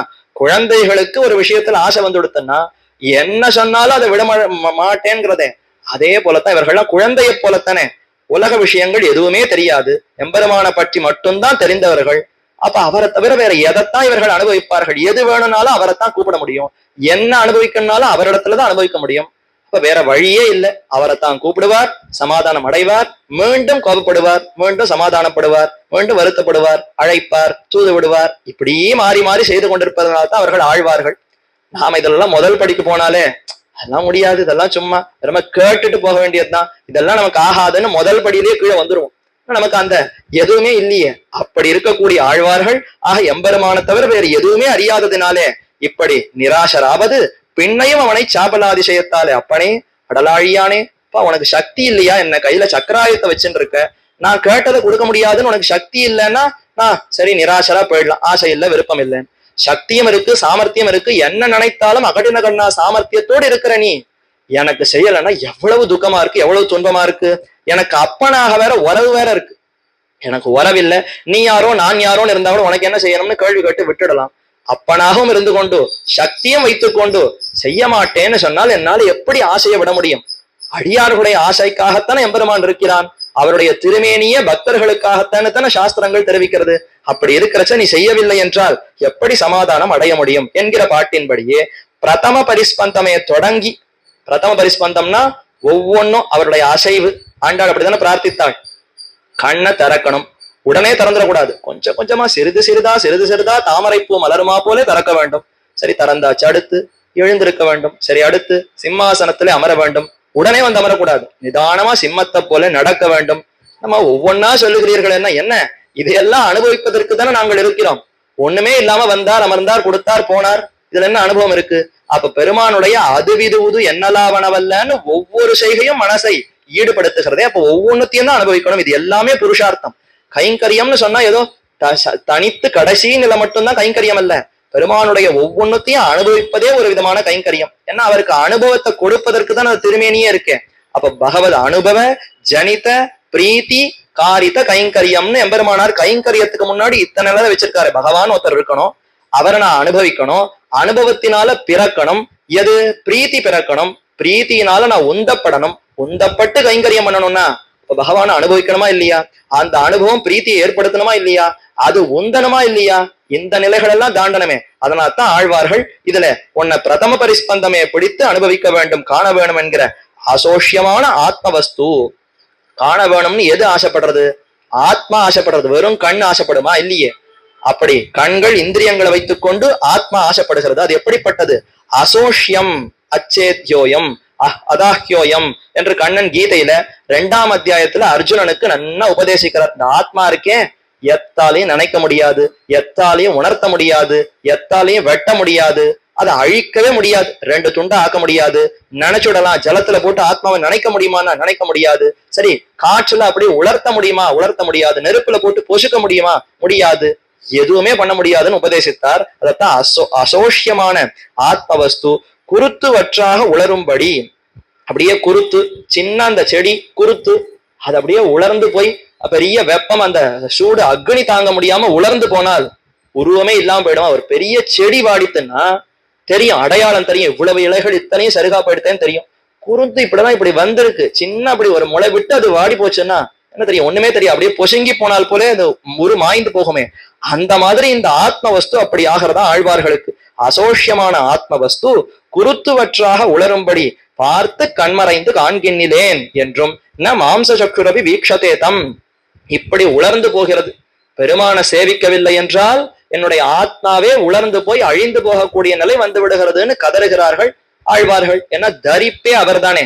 நமக்கு தரிப்பு, நல்ல வேலைக்கு ஆகாரம் சாப்பிடணும், நல்ல நீரை பருகணும். அப்படி கொஞ்சம் கொஞ்சமா இப்ப வைத்தியர்கள்லாம் 4 மணி நேரத்துக்கு ஒரு தடவை, 5 மணி நேரத்துக்கு ஒரு தடவை அப்பப்ப கையில வைத்துக்கொண்டு சாப்பிட்டு கொண்டே இருந்தால்தான் சீரான உணவு பழக்கம்னு தெரிவிக்கிறார். என்ன உணவு பழக்கம்? அந்த காலத்துல எல்லாம் சாப்பிட்டவர்கள் இல்லையா? நம்ம விட எவ்வளவு மேதாவிகளா எத்தனையோ காரியங்களை புரிந்து எவ்வளவோ ஆற்றலோட தானே இருந்தார்கள். அவெல்லாம் சீரா 4 மணி நேரத்துக்கு ஒரு தடவை ஏதான ஆகாரம் சாப்பிட்டுண்டா சீரா இருந்தால். அப்ப அப்படியெல்லாம் இல்லாம நமக்கு இப்ப இதுதான் தரிப்பு, இதுதான் தாரகம்னு வச்சுட்டோமா? ஆழ்வார்களுக்கு தான் இதெல்லாம் இல்லவே இல்லையே. அப்ப எதுவாக இருந்தாலும் எம்பெருமான் தான். அப்ப எம்பெருமானையே பார்த்து அவருடைய அனுபவம் இல்லைன்னா ஆத்மா உலர்ந்து போகிறது. அனுபவம் இருந்தால் அப்படியே பசுகுன்னு மலர்ந்திருக்கிறது என்று இதையெல்லாம் விண்ணப்பித்து பார்த்து கண்மறைந்து, பெருமான் பார்த்து கண் மறைந்து நின்றார். காண்கின்னிலேன், எம்பெருமான கண்களுக்கு பார்த்துட்டேன், மனசால அவருடைய உருவத்தை கிரகிச்சுட்டார்னா, பெருமான் காட்ட இவர் கண்டு விட்டார்னா சந்தோஷப்படுறார். சட்டுன்னு அவருடைய உருவத்தை மறைத்து கொண்டால் காண்கின்னிலேன், போச்சு பிராணனே போச்சு, ஆத்மாவே போக போறது என்கிற அந்த நிலைமைக்கு ஆழ்வார் ஆகி விடுகிறார். காண்கின்னிலேன் என்றும் நம் மாம்ச சக்ஷுரபி வீக்ஷதே தம் என்றும் பிரத்யக்ஷமாக, அதாவது தன்ன சக்ஷுஷா பஷ்யதி கஷ்டனைனம்னு ஒரு பிரமாணம். அத மாதிரி இது இன்னொரு பிரமாணம். மாம்ச சக்ஷுர் அபி வீக்ஷதே தம் ந, இந்த மாம்ச கண்கள் சதைப்பிண்டமாக இருக்கக்கூடிய இந்த கண்களால எம்பெருமானை சேவிப்பதுங்கிறதே நடக்காத காரியம் என்று பிரமாணம் தெரிவிக்கிறது. பிரத்யக்ஷமாக மாம்ச சக்ஷுஷுக்கு காண ஒண்ணாது என்று நிராசராய் எம்பெருமான சேவிக்கணும்னு ஆசைப்பட்டார். மறுபடியும் இந்த கண்களுக்கு தான் அவர் சேவை சாதிக்க மாட்டாரேன்னு ஆசையை அதுல இருந்து தவிர்ந்தார். இப்படி மாறி மாறி நிலை. வைத்தியர்கள்லாம் ஒரு கருவியை வச்சுட்டு இவரை படுக்க வச்சுட்டு அதை மாட்டி விட்டா அதுல அப்படியே கோடு போகும், திடீர்னு மேல போகும், திடீர்னு கீழே போகும், சீரா போயிட்டு இருந்தா சரின்னு இருக்கும். திடீர்னு மேல போச்சுன்னா ஏதோ சந்தோஷமா என்னன்னு தெரியலையே, திடீர்னு கீழே போச்சுன்னா அவ்வளவுதான், அது ரொம்ப துக்கமா என்னமோ தெரியலையேன்னு எப்படி பயம் அடையுமோ அந்த மாதிரிதான் இங்க ஆழ்வார்களை பார்த்து பெருமான் பயப்பட்டு கொண்டிருந்தான் போலும். அந்த பயத்தினாலேயே திடீர்னு வந்து காட்டுவார், சற்று சமாதானம் அடைவார். சரி சரி இப்படியே காட்டி கொண்டிருந்தால் ரோஹோன்னு இன்பம் அதிகரிச்சதுன்னா அதுவும் ஆகாதே, அதனால சற்று மறைப்போம்னு மறைப்பார். உடனே பாதாளத்துல விழுந்த மாதிரி போச்சு, எல்லாம் போச்சு, என்னை கை விட்டுட்டாய், நீ விட்டுட்டாய்ன்னு 10 பாசுரம் அழவார். இப்படியே அழவிட்டால் மறுபடியும் பாசனம் வராதே, மறுபடியும் சேவை சாதிப்பார். அப்ப அனுபவம் இல்லாமைன்னு இதுவே மாறி மாறி வருதா? அப்ப ஆழ்வாருக்கும் ஆசை நிராசை என்று இந்த நிலைகளே மாறி மாறி வருகிறதாம். அந்த நிராசராய் தக்க ஞான கண்களாலே கண்டு தழுவன் என்ற தர்சன சமான ஞான சாட்சா்காரம் ஒழிய கட்கண்ணாலே காண விறகில்லை என்று நிர்தரிக்கையாலே, இப்படித்தான் அவர் நிர்தாரணம் பண்ணியிருக்கார். ஆழ்வார் ஸ்பஷ்டமா சொல்லிட்டாரே, என்னேனும் கட்கண்ணால் காணாத அவ்வுரு நெஞ்சென்னும் உட்கண்ணேல் காணும் உணர்ந்து மனசாத்து விசுத்தேன என்ன இத சஞ்சயன் சொல்றான். திருதராஷ்டிரன் கேக்குறான், நானும் நீயும் ஒரே பாடசாலை தான் வாசிச்சோம், உனக்கு இவ்வளவு ஞானம் வந்திருக்கு, எனக்கு எதுவுமே வரலையே அப்படின்னு அவன் ரொம்ப வருத்தப்பட்டு, எப்படிப்பா இதெல்லாம் தெரிஞ்சுட்ட, நானும் நீனும் ஒன்னாதானே படித்தோம், உனக்கு எப்படி தெரிந்ததுன்னா, அதுவா எனக்கு தாழ்ந்த விஷயங்களே தெரியாது திருதராஷ்டிரா, எனக்கு தாழ்ந்த விஷயங்கள்ல புத்தியும் போகாது, நான் விருத்தா தர்மம் ஆச்சரே, தாழ்ந்த தர்மம்னு கேட்டாலே அதர்மம்னு கேட்டாலே காதை மூடின்றது, அது பக்கமே போக மாட்டேன், அந்த மாதிரியான செயல்கள் எனக்கு விருப்பமே கிடையாது. ஆகையினாலே மனசு சுத்தமா இருக்கா, அதனால ஜனார்தன பெருமாளை நன்னா சுத்தமான மனசால தெரிந்து கொண்டேன். அவர் ஒருத்தரை தெரிந்து கொண்டு விட்டால் ஏக விஞ்ஞானேன சர்வ விஞ்ஞானம், அனைத்தையும் தெரிந்து கொண்டவனாக ஆகிவிட்டேன். நீ சூது வாது மற்ற தாழ்ந்த விஷயங்கள்ல உன்னை பழக்கி கொண்டாய், அதனால மனசு சுத்தமா இல்லை, அதனால கண்ணனை தெரிஞ்சுக்கல, அதனால எதையுமே தெரிந்து கொள்ளாமல் போனாயின்னு அங்க உபதேசித்தார். இப்ப சஞ்சயனே அதைத்தான் சொல்றார், அதைத்தான் ஆழ்வாரம். எப்போதும் உட்கண்ணாலத்தான் அந்த எம்பெருமான சேவிக்க முடியுமே தவிர மனசு சுத்தமாக இருந்தால் பெருமான் சேவை சாதிப்பான். மனசு அழுக்கு மூடி இருந்தால் பெருமானுடைய சேவை கிட்டாது. என்னை ஆழ்வார் நிர்தரிக்கிறார். கட்கண்ணாலே காண விறகில்லை ஞான சாட்சா்காரம் ஒழிய. தக்க ஞான கண்களாலே கண்டு தழுவன். கண்களால கண்டு கைகளால தழுவன் இல்ல, ஞான கண்களாலே கண்டு ஞான கைகளாலே தழுவன். ஞானேந்திரியங்கள் ஞானத்தினாலேயே எம்பெருமான சேவித்து ஞானத்தினாலேயே உணர்ந்து அறிவாகவே அந்த எம்பெருமானை அறிந்து அறிவாகவே அந்த அதாவது அறிவு மூலமாகவே எம்பெருமான அறிந்து அனுபவிப்பேனே தவிர நேர காண விறகில்லை என்ன நிர்தரிக்கையாலே கீழ் கண்டேன் திருக்கண்டேன் பொன்மேனி கண்டேன் திகழுமருக்கண் அணிநிறமும் கண்டேன்னு பேரழ்வர் சேவித்தாரே சுவாமி. அதெல்லாம் பிரத்யட்சமா இல்லையான்னா ஞான சாட்சா்காரம்னு தானே தெரிவிக்கிறார். அப்ப ஞானத்தின் மூலமாகத்தான் அந்த உருவை சேவிக்க முடியும். அவர் என்னத்தான் அழகோட இருக்கட்டும், எப்படி இருக்கட்டும், பெரிய திருமேனியா இருக்கட்டும், என்னவா இருந்தாலும் அழுக்கான கண்களை கொண்டு அப்பேற்பட்ட உயர்ந்த எம்பெருமான சேவிக்க முடியுமா? முடியாது. இந்த கண்களுக்கு அது தகுதி இல்லை, தெரியாதுன்னா தெரியாதுதான். தெரியாத விஷயத்தை வைத்துக் கொண்டு அந்த எம்பெருமானை எப்படி சேவிக்க முடியும்? அப்ப ஆழ்வாருக்கு முதல் நிலையில காட்டி கொடுத்த அந்த அழகெல்லாம் எப்படி அவர் தெரிந்து கொண்டார்னா ஞான சாட்சா்காரம் ஒழிய பிரத்யக்ஷமான சமான அந்த பிரத்யக்ஷ சாட்சா்காரம் இல்லை என்பதுதான் தெரிவிக்கிறார். கண்டேன் என்ற பத்தும் கண்டேன் என்று சொன்ன அத்தனையும் உட்கண்ணாலே என்று ஆச்சாரிய ஹிருதயத்திலே அழகிய மணவாள பெருமாள் நாயனாரும் அருளி செய்தார் இரே. ஆக அழவரும் இதை உட்கண்ணாலத்தான் ஆழ்வார்கள் அனுபவித்தார்கள்னு நாயனாரும் காட்டி கொடுத்தார். இவ்வர்த்தம் சுத்த சம்பிரதாய சித்தம். இதுதான் சுத்தமான சம்பிரதாயத்துக்கு சேர்ந்த அர்த்தம். இல்லைன்னா அப்ப யார் வேண்டுமானாலும் தாழ்ந்த கண்களால கூட எம்பெருமான சேவிக்கலாம்னு ஏற்பட்டு விட்டால் அது கூடவே கூடாது. இந்த தாழ்ந்த புத்தி தாழ்ந்த ஒரு கண்களால அப்பேற்பட்ட எம்பெருமான சேவிப்பதுங்கிறது சேராது. அது எப்படி சேர்க்க முடியும்? ஆகவே இது சுத்த சம்பிரதாயத்துக்கு சேர்ந்த அர்த்தம் இதுதான். உள்ளதனை காலம் எத்தனித்தாலும் மாம்சதிரு கோச்சரன் அன்று என்னுமிடத்தை என்னேனும் கட்கண்ணால் காணாத அவ்வூரு என்றும் ஞான சக்குஷாலே காணும் அத்தனை என்னுமிடத்தை நெஞ்சென்னும் உட்கண்ணேல் காணும் உணர்ந்து என்றும் பிறர்க்கும் உபதேசித்தார் இரே. ஏற்கனவே சொன்ன அர்த்தம் தான். அப்ப ரெண்டா பிரிச்சுட்டார். மாம்ச கண்களால என்னேனும் காணாது, ஊழிதோறும் எத்தனை காலம் நாம முயற்சித்தாலும் இந்த மாம்ச கண்களால எம்பெருமான சேவிப்பதுங்கிறது முடியாது. ஏன்னா அதுக்கு அந்த பரிமிதம், இதெல்லாம் அதாவது அளவுக்கு உட்படுத்த புலன்கள், அளவுக்கே உட்படாத கூடிய அந்த எம்பெருமானை எப்படி இத்தால கிரகிக்க முடியும்? தாழ்ந்ததை வைத்துக் கொண்டு உயர்ந்ததை எப்படி பெற முடியும்? ஆகவே இந்த இந்திரியங்களுக்கு எம்பெருமான கிரகிப்பதுங்கிறது சக்தி இல்லை. ஆனால் ஞானத்தினாலே எம்பெருமானை கிரகிக்கலாம், அவரை அறியலாம்ங்கிறது நெஞ்சென்னும் உட்கண்ணேல் காணும் உணர்ந்துன்னு பிறர்க்கும் உபதேசித்தாரே. ஞான சாட்சா்காரமே உள்ளது என்னுமிடத்தை தீயெம்பெருமான் நீரெம்பெருமான் திசையும் இரு நிலனுமாய் எம்பெருமான் ஆகி நின்னால் அடியோம் காணோமால் என்றும் முன்னை வண்ணம் பாலின் வண்ணம் முழுது நிலை நின்ற பின்னை வண்ணம் கொண்டல் வண்ணம் வண்ணம் என்னுங்கால் பொன்னின் வண்ணம் மணியின் வண்ணம் புறையும் திருமேனி இன்ன வண்ணம் என்ன காட்டீர் இந்த லூரீரே என்றும் சிறிதும் திருமேனி இந்த வண்ணம் என்ன காட்டீர் என்றும் அருளி செய்தாரே திருமங்கையாழ்வாரும். ஞான சாட்சா்காரம் தான் உள்ளது. இப்போ தீயம்பெருமான் நீரெம்பெருமான் திசையும் இருநிலமாய் எம்பெருமான் பஞ்சபூதங்களா எம்பெருமான் இருக்கிறார். பிரத்யக்ஷமா தெரியறதா? பிரத்யக்ஷமா பார்த்தா நெருப்பு தான் தெரியறது. எம்பெருமான் நெருப்பு வடிவத்துல இருக்காருங்கிறது எப்படி தெரிஞ்சுக்க முடியும்? தெரிஞ்சுக்க முடியாதே. அதே போலத்தான் இந்தந்த நிலையில எம்பெருமான் இருந்தால் சேவிக்க முடியாது. பிரத்யக்ஷமா நெருப்பு தெரிந்தாலும் இந்த மாம்ச கண்களுக்கு அந்த எம்பெருமான சேவிக்க முடியுமா? முடியாது. அதே மாதிரிதான் இந்த கண்களுக்கு முன்னாடி அப்ராகிருத்தமான திவ்ய திருமேனி வந்தாலும் சேவிக்க முடியாது. அதனாலதான் ஒரு அர்ச்சா திருமேனியில எம்பெருமானே உன்னை சேவிக்க வேண்டும், அதை நீ எனக்கு காட்ட வேண்டும். ஏன்னா இவர் இந்தலூருக்கு போன உடனே அங்க சன்னதியே மூடி இருந்தது, பெருமான சேவிக்க முடியலை. ஓஹோன்னு வருத்தம் கோபம், இப்பேற்பட்ட அடியவன் வந்திருக்கிறேன், வந்த உடனே கதவை திறந்து கொண்டு வந்தீரான்னு அழைத்து சேவை கொடுக்க வேண்டாமா? நான் வந்ததை பார்த்து சன்னதி மூடிக்கொண்டிருந்தால் இது என்ன நியாயம் என்ன கோபம் கொப்பளித்து அங்க பாடினாரா? அப்படி பாடுறச்சத்தான் பெருமாள் சொன்னாரா, என்ன நீர் இதெல்லாம் உனக்கு தெரியாதா? நான் ஜலமா இருக்கேன், நீரா இருக்கேன், தீயா இருக்கேன், காற்றா இருக்கேன். அப்படி பார்த்து அனுபவமே என்னத்தை பார்த்து அனுபவிக்கிறது? அதுல எல்லாம் உங்க திருமேனிய சேவை ஆகலையே. நீர் அதுல இருக்கிற வாஸ்தவம், இந்த கண்களுக்கு அதை கிரகிக்கிறதுக்கு சாமர்த்தியம் இல்லையே. இப்ப இந்த கண்களுக்கு எதை மூலமா கிரகிக்க முடியுமோ அந்த உருவத்துல நீர் வந்தாதான் கண்களுக்கு திருப்தி ஏற்படும். நீ அதை பாரு இதை பாருன்னு அதுல பாக்குறதுக்கு சக்தி இல்லையே, எப்படி பார்க்க முடியும்? ஆகவே அர்ச்சா திருமேனியில எனக்கு சேவை சாதிக்க வேண்டும் நாங்க அடம்பிடித்தாரா? ஆக இந்த கண்களுக்கு அர்ச்சா திருமேனியில சேவை சாதிப்பார். ஆனா அவரே முன்னாடி வந்து நின்றாலும் அதாவது பிரத்யக்ஷமா இந்த கண்களை கொண்டு அவருடைய அப்ராகிருத்தமான திருமேனியை சேவிக்க முடியாது. முன்னை வண்ணம் பாலின் வண்ணம் முழுது நிலன் என்ன பின்னை வண்ணம் கொண்டல் வண்ணம் வண்ணம் என்னுங்கால் பொன்னின் வண்ணம் மணியின் வண்ணம் புறையும் திருமேனி இன்ன வண்ணம் என்ன காட்டீர். பெருமானுடைய திருமேனி என்ன வண்ணம் என்ன நிறம்னு சொல்ல முடியுமா? ஒவ்வொரு யுகத்திற்கு தக்கவனாய் ஒவ்வொரு நிறத்துல சேவை சாதிக்கிறான். அடியார்கள் எதை விரும்புகிறோமோ அந்த நிறத்துல சேவை சாதிக்கிறான். அதெல்லாம் இருக்கட்டும், உமக்கு எது சொரூபம் நித்தியமாக இயற்கையா இருக்கக்கூடிய வண்ணம் எதுவோ அந்த வண்ணம் இன்ன வண்ணம் என்று காட்டீர். என் கண்ணுக்கு நன்ன ஞானத்தினால அறியமா போல இப்படி காட்ட வேண்டும் என்று பிரார்த்தித்தார். சிறிதும் திருமேனி இந்த வண்ணம் என்ன காட்டீர், உம்முடைய அந்த திருமேனி சிறிதும் குறையாமல் இதோ இந்த திருமேனி இப்படித்தான் எனக்கு காட்ட வேண்டும், என்ன இந்த வண்ணம் என்ன காட்டீர் என்று அருளி செய்தாரிரே திருவங்கையாழ்வாரும் முதலாழ்வார்களும். ஞானச்சுடர் விளக்கேத்தீரே திருக்கண்டேன் பொன்மேனி கண்டேன் என்று அருளி செய்ததும்.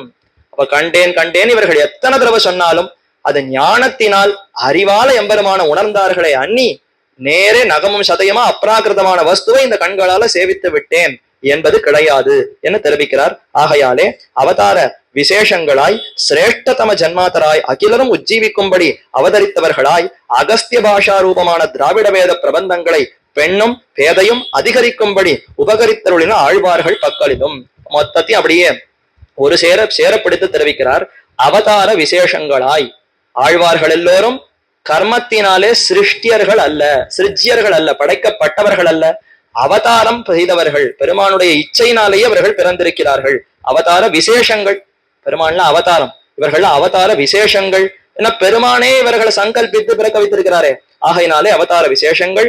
சிரேஷ்டதம ஜன்ம ஜாதராய், கண்களுக்கு தெரிகிற மாதிரி உடலுக்கு தாழ்ந்ததுன்னு பார்க்காதே, சிரேஷ்டதம ஜன்மம் எம்பெருமானுடைய அடிமைத்தனத்தை புரிந்து கொண்டு அதை அனைவருக்கும் இந்த அடிமைத்தன்மைங்கிறது உண்டுன்றதை காட்டுவதற்காக பல ஜென்மங்கள்ல பிறந்தார்களே தவிர அதனால இவர்களுக்கு ஒரு குறையும் இல்லை. சிரேஷ்ட ஜென்ம ஜாதராய் அகிலரும் உஜ்ஜீவிக்கும்படி, ஒருத்தர் மிச்சம் இல்லாமல் உலகத்துல அனைவரும் உஜ்ஜீவனம் அடையணும், இதுதான் அவர்களுக்கு இருக்கக்கூடிய முக்கியமான லட்சியம். அவதரித்தவர்களாய் அகஸ்திய பாஷா ரூபமான திராவிட வேத பிரபந்தங்களை, அகஸ்தியர் அவர்தான் இதை வளர்த்து கொடுத்தார் தமிழ் மொழி. அப்படிப்பட்ட அந்த தமிழ் மொழியில் அமைந்திருக்கக்கூடிய திராவிட வேத பிரபந்தங்களை பெண்ணும் பேதையும், பெண்களும் அறிகளிக்கலாம், பேதை அவ்வளவு அறிவில்லை, அவ்வளவு ஞானம் இல்லை, ஏதோ கொஞ்சம் தெரியும், அப்படி இருக்கவர்கள் கூட பாசுரங்களை மனப்பாடம் பண்ணி சொல்லலாமே, அதுல எந்த குறையும் இல்லையே. மனப்பாடம் கூட பண்ண வேண்டாம், ஏதோ கிரந்தத்தை வைத்துக்கொண்டு ஓலைச்சுவடி வைத்துக்கொண்டு ஸ்ரீகோஷங்களை வைத்துக்கொண்டாவது சேவிக்கலாமே. ஆக இப்படியாவது இந்த பாசுரங்களோடு ஒரு தொடர்பு பெண்ணுக்கும் பேதைக்கும் யாருக்கும் அதிகரிக்கும்படி, அனைவரும் அதிகரிக்கிறதுன்னா வாசிக்கலாம், கற்கலாம், ஞானத்தை சம்பாதித்துக் கொள்ளலாம் படி உபகரித்தருளின ஆழ்வார்கள் பக்களிலும். இப்படிப்பட்ட ஆழ்வார்கள் இந்த ஏற்ற மனசுல இருக்கணும், அப்பதான் அவர்கள் உபகரித்திருக்கிறார்கள்ங்கிற அந்த பெருமைப்பட்டு அன்பு வரும். ஆழ்வாரா, அவர் என்ன சுவாமி, அவர் பாட்டுக்கு இருந்தார் பாடினார், என் கதி அவருக்கு தெரியுமான்னு இப்படி நாம சொல்லி முடிச்சுடுவோம். ஐயோ, எனக்காகத்தான் அவர் பிறந்தார், எனக்காகத்தான் இப்படி பாடினார், எனக்காகத்தான் பெருமாள் இவரை இந்த நிலைமைக்கெல்லாம் ஆக்கி இப்படியெல்லாம் பாசுரங்களை வரவழைத்தார்னு தெரிந்து கொண்டால்தான் ஓ எனக்கா அப்படிங்கிற அன்பே அப்பதானே வரும். அந்த அன்பு அவர்களிடத்தில் ஏற்பட வேண்டும். ஆழ்வார்கள் பக்களிலும் அருளி செயல்களிலும் விஸ்வாச பாகுல்யம் உடையவர்கள் ஜீவன் முக்தர் என்கிறது. ஜீவன் முக்தர் நம்ம சம்பிரதாயத்துல சொல்றது இல்லை, இந்த வாழ்க்கையிலேயே நமக்கு முக்தி கிட்டு விடும் என்ன அத்வைத சம்பிரதாயத்துல சொல்றான். ஞானம் வந்து கொடுத்தோம்னா இங்கேயே முக்தி. ஆனால் நமக்கு அப்படி அல்ல. ஜீவன் முக்தர்கள்னா இந்த இடத்துல இருந்து கொண்டு எப்படி முக்தர்களுக்கு ஆனந்தம் ஏற்படுமோ அந்த ஆனந்தம் நமக்கு ஏற்படும்னு சொல்லப்படுகிறது. ஓரளவுக்கு 99% புள்ளி 99 வச்சுட்டா அந்த அளவுக்கு ஆனந்தம் இங்கேயே கிட்டிவிடும். ஆழ்வார்களுடைய ஏற்றத்தையும் அருளி செயல்களுடைய ஏற்றத்தையும் விஸ்வாச பாகுல்யம் உடையவர்கள், கொஞ்சம் கூட நம்பிக்கை குறையவே கூடாது, மிகுந்த நம்பிக்கை இருக்கணும். யாராவது வந்து கலக்குமா போல பேசினாலும் காது கொடுத்து கேட்க மாட்டேன், சொல்வதை ஏற்க மாட்டேன். ஆழ்வார்கள் தான் உயர்ந்தவர்கள், அவர்கள் அருளி செய்திருக்கிற திவ்ய பிரபந்தங்கள் மிகவும் உயர்ந்தது, இதுல சிறிதும் கலக்கம் இல்லாமல் இருக்க வேண்டும். அப்படி இருந்தால் முக்தர் முக்தர் முக்தர். அவர்கள் எப்படி ஆனந்தமோ அத மாதிரி நமக்கு எப்போதும் ஆனந்தம்தான், கலக்கம் இல்லை, துன்பம் இல்லை, ஏதும் இல்லை என்று தெரிவிக்கிறார். ந சப்தசாஸ்திராபி அபிரதஸ்ய மோக்ஷோ நச்சைவ ரம்யா ரம்யா வசத பிரியஸ்ய ந போஜனாத் ந போஜன ஆச்சாதன தத் பரஸ்ய ந லோகவிருத்தி கிரகணே ரதஸ்ய ஏகாந்த சீலஸ்ய திருடவிரதஸ்ய பஞ்சேந்திரிய பிரீத்தி நிவர்த்தகஸ்ய அத்தியாத்ம வித்யாரத மானசஸ்ய மோக்ஷோ துருவோ நித்தியம் அஹிம்சகஸ்ய என்று பிரமாணங்கள். வெறும் சாமானிய இந்த விஷயங்கள்ல ஈடுபட்டு கொண்டு அது வேண்டும் இது வேண்டும் இருப்பவர்கள் சப்தசாஸ்திர அபிரதஸ்ய வேதங்கள்ல பூர்வ பாகத்துல ஈடுபட்டு இந்தந்த கர்மங்களை பண்ணா நிறைய செல்வம் சேரும், நிறைய ஐஸ்வர்யம் போகங்கள் அனுபவிக்கலாம்னு அதுல மட்டும் ஈடுபட்டு இருப்பவர்கள் அவர்களுக்கு எந்த உஜ்ஜீவனம் ஏற்படாது, மோட்சம் இல்லை. அவர்கள் என்னதான் இந்த விஷயங்கள் அனுபவித்தாலும் அது உயர்ந்த ஆனந்தத்தை கொடுக்காது. ந போஜன ஆச்சாதன தத்பரஸ்ய வெறும் உணவு நிறைய வஸ்திரங்களை வாங்கி கொள்ளணும், இந்த விஷயங்கள்ல அனுபவம் வேண்டும்னு இருப்பவர்கள் அவர்களுக்கும் மோட்ச சுகம் அந்த ஆனந்தம்ங்கிறது கிட்டாது. லோக விருத்தி கிரகணே, உலகத்தினுடைய விருத்தி செயல்பாடு எப்படி இருக்கு, அங்க எப்படி இருக்கு, இங்க எப்படி இருக்குன்னு இந்த உலக விஷயங்களை பத்தி ஆராய்ந்து கொண்டிருந்தால் இதுல ஈடுபட்டு இருப்பவர்கள் யாருக்குமே அந்த உயர்ந்த ஆனந்தம்ங்கிறது கிட்டாது. ஏகாந்த சீலஸ்ய திருடபிரதஸ்ய, ஏகாந்த சீலன் ஒரே விஷயத்தை குறித்தே சிந்தித்துக் கொண்டிருக்கிறான். யாரு? எம்பெருமான் ஒருவனையே சிந்தித்துக் கொண்டு திருட விரதஸ்ய, அதுல உறுதியான விரதம் கொண்டு யார் என்ன சொன்னாலும் நான் நகர மாட்டேன், இப்படித்தான் இருப்பேன் இருப்பவன். பஞ்சேந்திரிய பிரீத்தி நிவர்த்தகஸ்ய, 5 இந்திரியங்களுக்கு உண்டான சுகங்கள் இருந்து தன்னை விடுவித்துக் கொண்டவன் யாரோ? அத்தியாத்ம வித்யாரத மானசஸ்ய, ஆத்மாவை பத்தியும் பரமாத்மாவை பத்தியும் நன்கு அறிந்து அதிலே வித்யாரதன்னா சிறந்த ஞானம், நல்ல பரந்த அந்த ஞான தெளிவோடு இருக்கக்கூடிய மனதோடு கூடியிருப்பவன். மோக்ஷோ துருவக நித்தியம் அஹிம்சகஸ்ய, அஹிம்சை எப்போதும், ஹிம்சைனா என்னன்னே தெரியாமல் அஹிம்சையை கடைப்பிடிப்பவன் ஆத்ம குணங்களோடு கூடியிருப்பவனுக்கு மோக்ஷம் உறுதியாக இருக்கிறதுங்கிறார். மோட்சத்தை குறித்து இவன் கண்டிப்பா போய் சேருவன், நழுவுதலுக்கு இடமே இல்லை என தெரிவித்து மேலே சமதம நியத ஆத்ம சர்வபூதானுகம்பி விஷயசுக விரக்தோ ஞான திருப்தः பிரசாந்தः அநியத நியதாந்தோ நியதான்னோ நைவ ஹிருஷ்டோ ந ஹிருஷ்டः பிரவசித இவ கேஹே வர்த்ததே எஸ் முக்தः. இந்த உடல்ல இருந்து கொண்டே முக்தனுக்கு உண்டான ஆனந்தத்தை பெறலாம். இத்தனை குணங்கள் இருந்தால் என்னென்ன? சம தம நியத ஆத்ம, சமம் தமம் இந்திரியங்களை கட்டுப்படுத்துதல், மனசை கட்டுப்படுத்துதல், ஆத்மா சர்வபூதானு கம்பி, எல்லாரும் ஆத்மாக்கள் தான் என்ன, அனைத்து பூதங்களிடத்திலையும் அணுகம்பா ஒரு தயை இரக்கத்தோடு, விஷய சுக விரக்தா விஷயங்கள்ல அனுபவிக்க வேண்டும்ங்கிற விருப்பம் இல்லாதவனாய், சுகத்துல விருப்பம் இல்லாதவனாய், ஞான திருப்தா ஞானத்தினாலேயே பரம திருப்தி சாந்தி அடைந்தவனாய், பிரசாந்தா அநியத நியதான்னோ நைவ, அநியத நியத அன்னம், இந்த ஆகாரத்தை தான் சாப்பிடுவேன், நியத்தமாக இப்படித்தான் இருப்பேன், கண்டபடி எதையோ செயல்களை செய்ய மாட்டேன், ஆகாரத்தை உட்கொள்ள மாட்டேன். நைவ ஹிருஷ்டோ ந ரிஷ்டஹா கோபப்படுவதில்லை, சந்தோஷத்துல துள்ளி குதிப்பதில்லை. பிரவசித்த இவகேஹே இப்படிப்பட்டவன் இந்த உடலுக்குள்ளேயே அந்த ஜீவாத்மா இருப்பினும் அவன் முக்தனை போலே ஆனந்தப்படுகிறான் என்கிறபடியே அசத் அசத் சாஸ்திர அபிருச்சியையும் லோக யாத்திரையும் கைவிட்டு, சாஸ்திரத்துல ருச்சி இருக்கணுமா? அசத் சாஸ்திரம் பொய்யான சாஸ்திரத்தை போல பலரும் உபதேசிப்பர். லோகாயத மதம், சாருவாக்க மதம் சொல்றதுக்கு கேட்கறதுக்கு அவ்வளவு இனிமையா இருக்கும், என்னமா இருக்கு, இப்படி சுகமா இருக்கே, இதை விட்டுட்டு என் கஷ்டத்தெல்லாம் இவ சொல்றான்னு நமக்கே தோணும். அப்படி இனிமையா இருந்தாலும் அதெல்லாம் அசாஸ்திரம். அப்ப அசாஸ்திர அபிருச்சி, அதுல இருக்கக்கூடிய விருப்பங்களை விடணும். லோக யாத்திரை, உலகம் என்ன ஆனாலும் நடக்கத்தான் போறது, என் கையிலயா இருக்கு, நான் இன்னைக்கு காலையில இந்த நாளிதழை படித்து முடித்தால்தான் நாளைக்கு உலகமே விடிய போறதுன்னு நினைச்சுட்டு இருக்கோம். அப்படியா? நான் படிக்கலைன்னா கூட உலகத்துல நடக்கதான் போறது, அது படிக்கலைன்னா எனக்கு அவ்வளவுதான், என்னால தாங்கவே முடியாதுன்னு எத்தனை பேர் இதை ஒரு பெரிய பழக்கமா வைத்துக் கொண்டு விடியற் காலையில் எழுந்தவுடனே ஹரிநாமத்தை சொல்றோமோ இல்லையோ, இது எங்க வந்துதா இல்லையா கொண்டான்னு முதல் பக்கத்துல இருந்து கடைசி பக்கம் வரைக்கும் பார்க்கிறோம். லோக யாத்திரையை நாம நடத்துறோம், அதான் லோக யாத்திரையும் கைவிட்டு இதுல எல்லாம் விருப்பம் இல்லாமல் தெரிஞ்சுக்கலாம். என்ன வேணுங்கிற பொது அறிவு தெரிந்து கொள்வதற்கு ஆர்வம் இருக்கலாம், ஓரளவுக்கு தேவைதான். அதற்குன்னு முழு மூச்சா இதுதான் வாழ்க்கையினுடைய முதல் குறிக்கோள், இன்று காலை எழுந்தவுடனே இதுதான் அப்படின்னு அந்த அளவுக்கு அதுல ஒரு விருப்பம் தேவையில்லையே. அதெல்லாம் விட்டு ஏகாந்த சீலராய் சிரச்சேத பட்டாபிஷேக பரியந்தமான மகா ஆபத் சம்பத்துகள் சம்பவித்தாலும், தலையே போகக்கூடிய ஆபத்து வந்தாலும், இல்ல பெரிய கிரீட்டம் வச்சு மகாராஜாவா பட்டாபிஷேகம் பண்ணாலும் ரெண்டும் தலைக்குதான். தலையே எடுப்பது ஒண்ணும், தலைக்கு அலங்காரம் பண்ணி கிரீடம் வைப்பது ஒண்ணும். அப்ப ஆபத்து சம்பத்து, விபத்து சம்பத்து செல்வம் எது கிட்டினாலும் ஆச்சார பிரச்சுதி வாராதபடி தன் அனுஷ்டானத்துல அழுவக்கூடாது. புலையரமாகி நின்ன புத்தோடு சமயமெல்லாம் தலையறுப்புண்டும் சாகேன் சத்தியம் காண்மினையான்னு முதல் தடவையே முதல் சில பாசுரங்கள்லயே பிரமாணம் பண்றாரு. தலையை அறுத்தால் கூட நான் உண்மையா சொல்றேன், எனக்கு எதுவும் கஷ்டம் வராது, ஏன்னா எம்பெருமான் சிலையினால் இளங்கசத்த தேவனே தேவனாமான்ங்கிற அந்த உண்மையை நான் நம்பி இருக்கிறேன் அப்படி சொன்னாரா? இப்ப இவர்கள்லாம் இந்த தலை அறுத்தல், குடப்பாம்பில் கைவிடுதல் எத்தனையோ பேர் செய்திருக்கிறார்கள் ஆழ்வார்களே, அதெல்லாம் பயந்தார்களா? ஒன்னும் பயப்படலையே, ரொம்ப சந்தோஷமா இதென்ன ஒண்ணும் இல்லை நிரூபிக்கிறேன் சபதம் செய்கிறேன்னு காண்பித்தார்களா? அப்ப இந்த மாதிரியான ஆபத்து வந்தாலும், ராஜ்யமே வந்தாலும் அதை ஒரு பெரிய துச்சமா மதித்து இப்படி சம்பவித்தாலும் ஆச்சார பிரச்சுதி வாராதபடி திருட அத்தியவசாய யுக்தராய் தங்களுடைய அனுஷ்டானத்துல கைவிடவே கூடாது. அதத்தான் ஆளவந்தாருடைய சரித்திரத்துல கொஞ்சம் பார்க்கலாம். அவருக்கு ராஜ்யம் வந்துடுதுன்னு உடனே சற்று அனுஷ்டானங்கள் இருந்தன, ஆனா அதிகமா ஸ்ரீ வைஷ்ணவ சம்பிரதாயத்துல ஈடுபாடு இல்லையே. ராஜ்ய நிர்வாகம், ராஜ்ய பொறுப்பு, லோக யாத்திரைன்னு அதுல கண் வைத்தாரா? அப்பதான் ஆச்சாரியர் வந்து தட்டி, இல்ல இது தப்பு, கீதை இப்படித்தான் சொல்றது, இத கேளு, இங்கதான் வரணும்னு அவர் ஐஷன் வந்தாரா இல்லையா?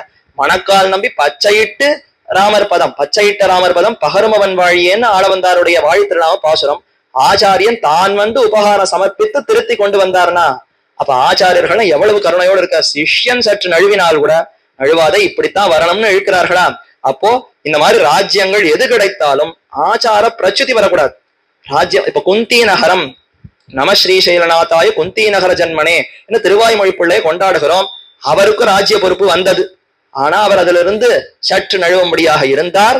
அப்பதான் கூரகுலோத்தம தாசர் என்பவர் வந்து, இல்ல இல்ல இதெல்லாம் உனக்கு கிடையாது, பிள்ளை லோகாச்சாரியருடைய சம்பந்தம் இருக்கு, லோகாச்சாரியன் திருவடி சம்பந்தம் பெற்றிருக்கிறத நினைவுபடுத்தி அனைத்திலையும் வைராக்கியம் ஏற்படுத்தும்படி செய்தாரா?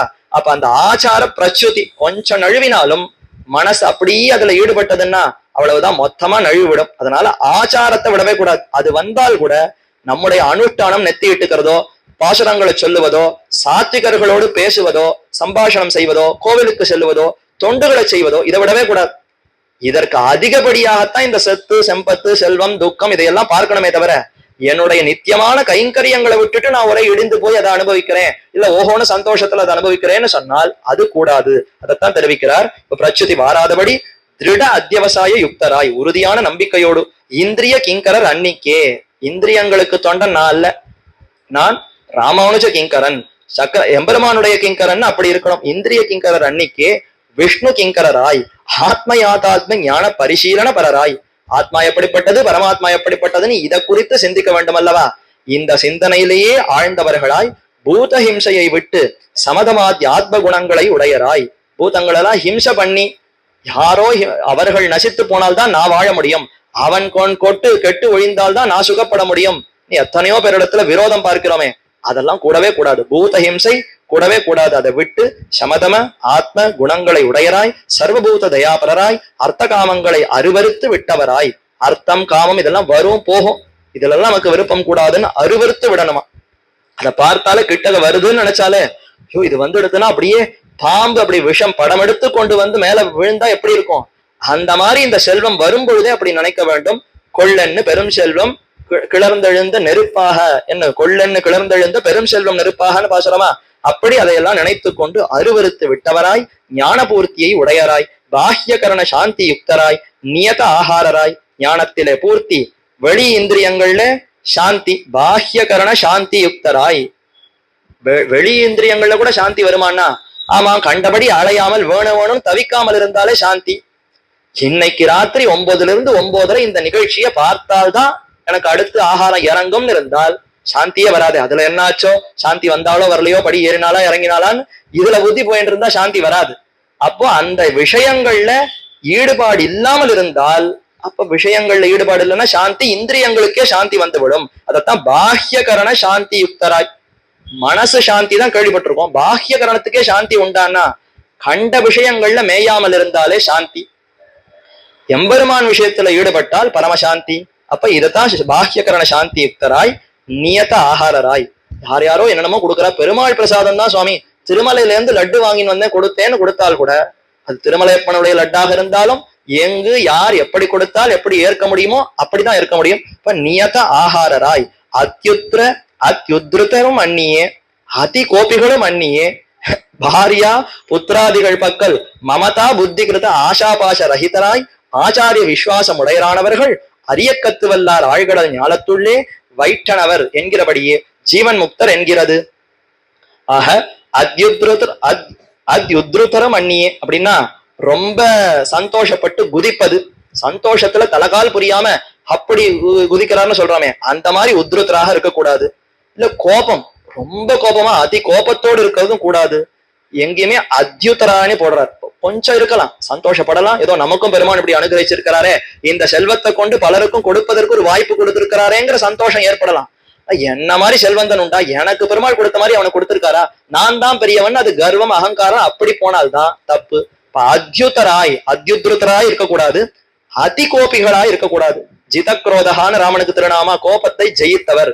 கோப ரஹிதஹா அப்படின்னு அங்க திருநாமம் இல்லையே. ஜிதக்ரோதகான கோபம் உண்டு, கோபத்தை வசப்படுத்தி வைத்திருக்கிறார். இப்ப கோபத்தையும் காட்டலாம்.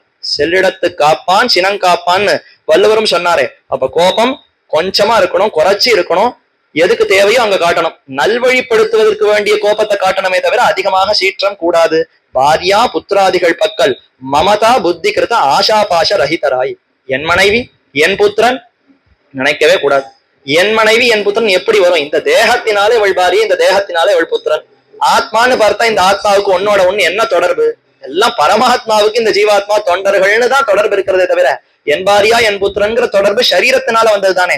அதனால ஒரு மமதா கூடாது, மமதாக்காரம் கூடாது, அகங்காரம் கூடாது. இதையெல்லாம் விட்டு ஆஷா பாஷ ரஹிதராய், ஆசை பாசம் இதெல்லாம் இல்லாதவர்களாய், ஆச்சாரிய விஸ்வாசம் உடையரானவர்கள். ஆச்சாரியனிடத்துல மிகுந்த நம்பிக்கை. என்ன ஆனாலும் அவர் கைவிட மாட்டார். நான் தாழ்ந்தே போனால் கூட என்னை கைவிடாமல் அவர் ரட்சிப்பார். பயனன்னாகிலும் பாங்கல்லராகிலும் செயல் நன்னாக திருத்தி பணிகொள்வான் குயில் நின்னார் பொழில்சூழ் குருகூர் நம்பி. நான் எப்படி இருந்தாலும் என்ன நிலைமையில இருந்தாலும் அவர் என்னை கைவிட மாட்டாருங்கிற உறுதி அவரிடத்துல இருந்ததுன்னா அந்த ஒரு உறுதியே நம்மை மேல மேல அடுத்தபடின்னு உயர்த்தி கொண்டு போகும். அதைத்தான் சொல்லி ஆச்சாரிய விஸ்வாச உடையரானவர்கள் அரிய கத்து வல்லார் வைட்டனவர். இப்படி அனைத்தையும் கற்று வல்லவர்களானால் வைட்டனவர் என்ன திருவாய்மொழி பாசுரத்துல அந்த எங்கனையோ அன்னமீர்கள் பாசுரத்துல கடைசியில தெரிவிக்கக்கூடிய வரி அரிய கற்று வல்லார். நன்னா தெரிந்து கொண்டு ஐயம் தெரிவு சந்தேகம் இல்லாமல் கற்க வேண்டும். கற்றேன் நானும் போய் இந்த சான்றிதழை வாங்கி விட்டேன்னு அந்த மாதிரி கற்கிறது கூடாது. கற்றால் அரிய கற்க வேண்டும். அனைத்தையும் அரிய கற்று வல்லாராக ஆக வேண்டும். அது நல்ல வல்லமை. என்ன கேட்டாலும் உறுதி நம்பிக்கையோடு அந்த பாசுரங்கள்ல நம்பிக்கையோடு ஆழ்கடல் ஞாலத்துள்ளே வைட்டனவர் அவர்கள் தான் வைஷ்ணவர். அப்ப நாமெல்லாம் ஸ்ரீ வைஷ்ணவர்கள்னு சொன்னால் அப்ப நன்றாக கற்று ஓதி உறுதியான நம்பிக்கையோடு ஆச்சாரிய விசுவாசத்தோடு இருக்கணுமா? அந்த லட்சணத்தை இங்க தெரிவித்து என்கிறபடியே ஜீவன் முக்தர். இப்படி இருந்து விட்டால் அப்ப ஜீவாத்மா இந்த லோகத்திலேயே முக்தனுக்கு உண்டான அனுபவத்தை பெறலாமே. அங்க போனாலும் இதுதான் பெருமான் விஷயமானையே அனுபவம், இங்கேயே அவருக்கு இதுதான். அப்ப ஜீவாத்மா இந்த லோகத்திலேயே ஜீவன் முக்தர். வாழக்கூடிய சமயத்திலே உடலோடு இருந்தாலும் அந்த ஆனந்தத்தை பெறுகிறார்கள். இவ்வாழ்வார்கள் தம் பரம கிருப்பையாலே இத்திவ்ய பிரபந்தங்களை உய்பவர்க்கு உய்யும் வண்ணமாக அருளி செய்து லோகத்தை வாழ்வித்தருளி தன்னுடைய சோதிக்கு எழுந்தருளினார்கள் என்று ஆழ்வாருடைய சரித்திரம், அவர்களுக்கு உண்டான ஏற்றம், அவர்கள் அருளி செயலுக்கு உண்டான ஏற்றம் அனைத்தையும் சொல்லி பூர்த்தி செய்கிறார். பரம கிருப்பையாலே திவ்ய பிரபந்தங்களை உய்பவர்க்கு உய்யும் வண்ணமாக உஜ்ஜீவனம் அடைய வேண்டும்னு விருப்பம் இருப்பவர்களுக்கு உஜ்ஜீவனத்தை கொடுக்கும் விதமாக அருளி செய்து லோகத்தை வாழ்வித்தருளி. சரி, இப்ப உஜ்ஜீவனம் வேண்டும்னு விருப்பம் இருப்பவர்களுக்கு கொடுத்தார், மற்றவர்களுக்கு இல்லையான்னா லோகத்தை எல்லோரும் வாழ்விக்கு அருளி. இன்னைக்கு வரலன்னா இன்னொரு நாள் வரப்போகிறான், வருவான். அதனால இப்பொழுதே பாசுரத்தை ஏற்படுத்தி விடுவோம்ங்கிறதுக்காகத்தான் லோகத்துல இருக்கக்கூடிய அத்தனை பேரும் வாழ்வித்தருளி தன்னுடைய சோதிக்கு எழுந்தருளினார்கள். தன்னுடைய சோதிங்கிறது பரமாத்மாவுக்கு சொல்ல வேண்டிய வார்த்தை. என்ன, அவர் தான் அங்கிருந்து புறப்பட்டு இங்கு வந்து மீண்டும் அங்கு போனார். அப்ப தனக்கு சொத்தான இடத்துக்கு தான் திரும்பி போனார்னு எம்பெருமானுக்கு சொல்லணும். ஆழ்வார்களுக்கு தன்னுடைய சோதிக்கு எழுந்துருனார்கள்னு சொல்லப்படுகிறார்கள். என்ன, அது அந்த அம்சம்னு வைத்ததினாலே. இவர் இந்த நித்திய சூரியனுடைய அம்சம்னு சொன்னால் அந்த அனுகிரகம் வந்ததா? இப்ப அந்த அனுகிரகத்தோடு மீண்டும் புறப்பட்டு அவர் எந்த இடத்துக்கு இருந்தாரோ அங்குதானே போய் சேர்ந்தார். ஆகவே தன்னுடைய சோதிக்கு சென்று சேர்ந்தார்கள், எழுந்தருளினார்கள் என்ன அந்த வரியை தெரிவித்து ஆழ்வார்களுடைய சரித்திரம், ஆழ்வார்கள் வைபவம் முற்றிற்றுன்னு சுவாமி சாதிக்கிறார். இனி மேற்கொண்டு ஆணிதனில் அனுடத்தில் அவதரித்தான் வாழியேன்னு கொண்டாடப்படக்கூடிய நாதமுனிகளுடைய வைபவம் சரித்திரம். அவர் எப்படி அவதரித்தார், காட்டு மன்னார் கோயில என்னென்ன கைங்கரியங்களை பண்ணார், மேற்கொண்டு அவருடைய பிரபாவம் என்ன என்பதை தெரிவிக்கிறார். அதை மேற்கொண்டு அனுபவிக்கலாம் என்று கூறி அமைகிறேன். பிருந்தாரண்ய நிவாசாய பலராமானுஜாயச்ச ருக்மிணி பிராணநாதாய பார்ப்பசூதாய மங்களம். ஆழ்வார் திருவடிகளே சரணம், எம்பெருமானார் திருவடிகளே சரணம், ஜீயர் திருவடிகளே சரணம்.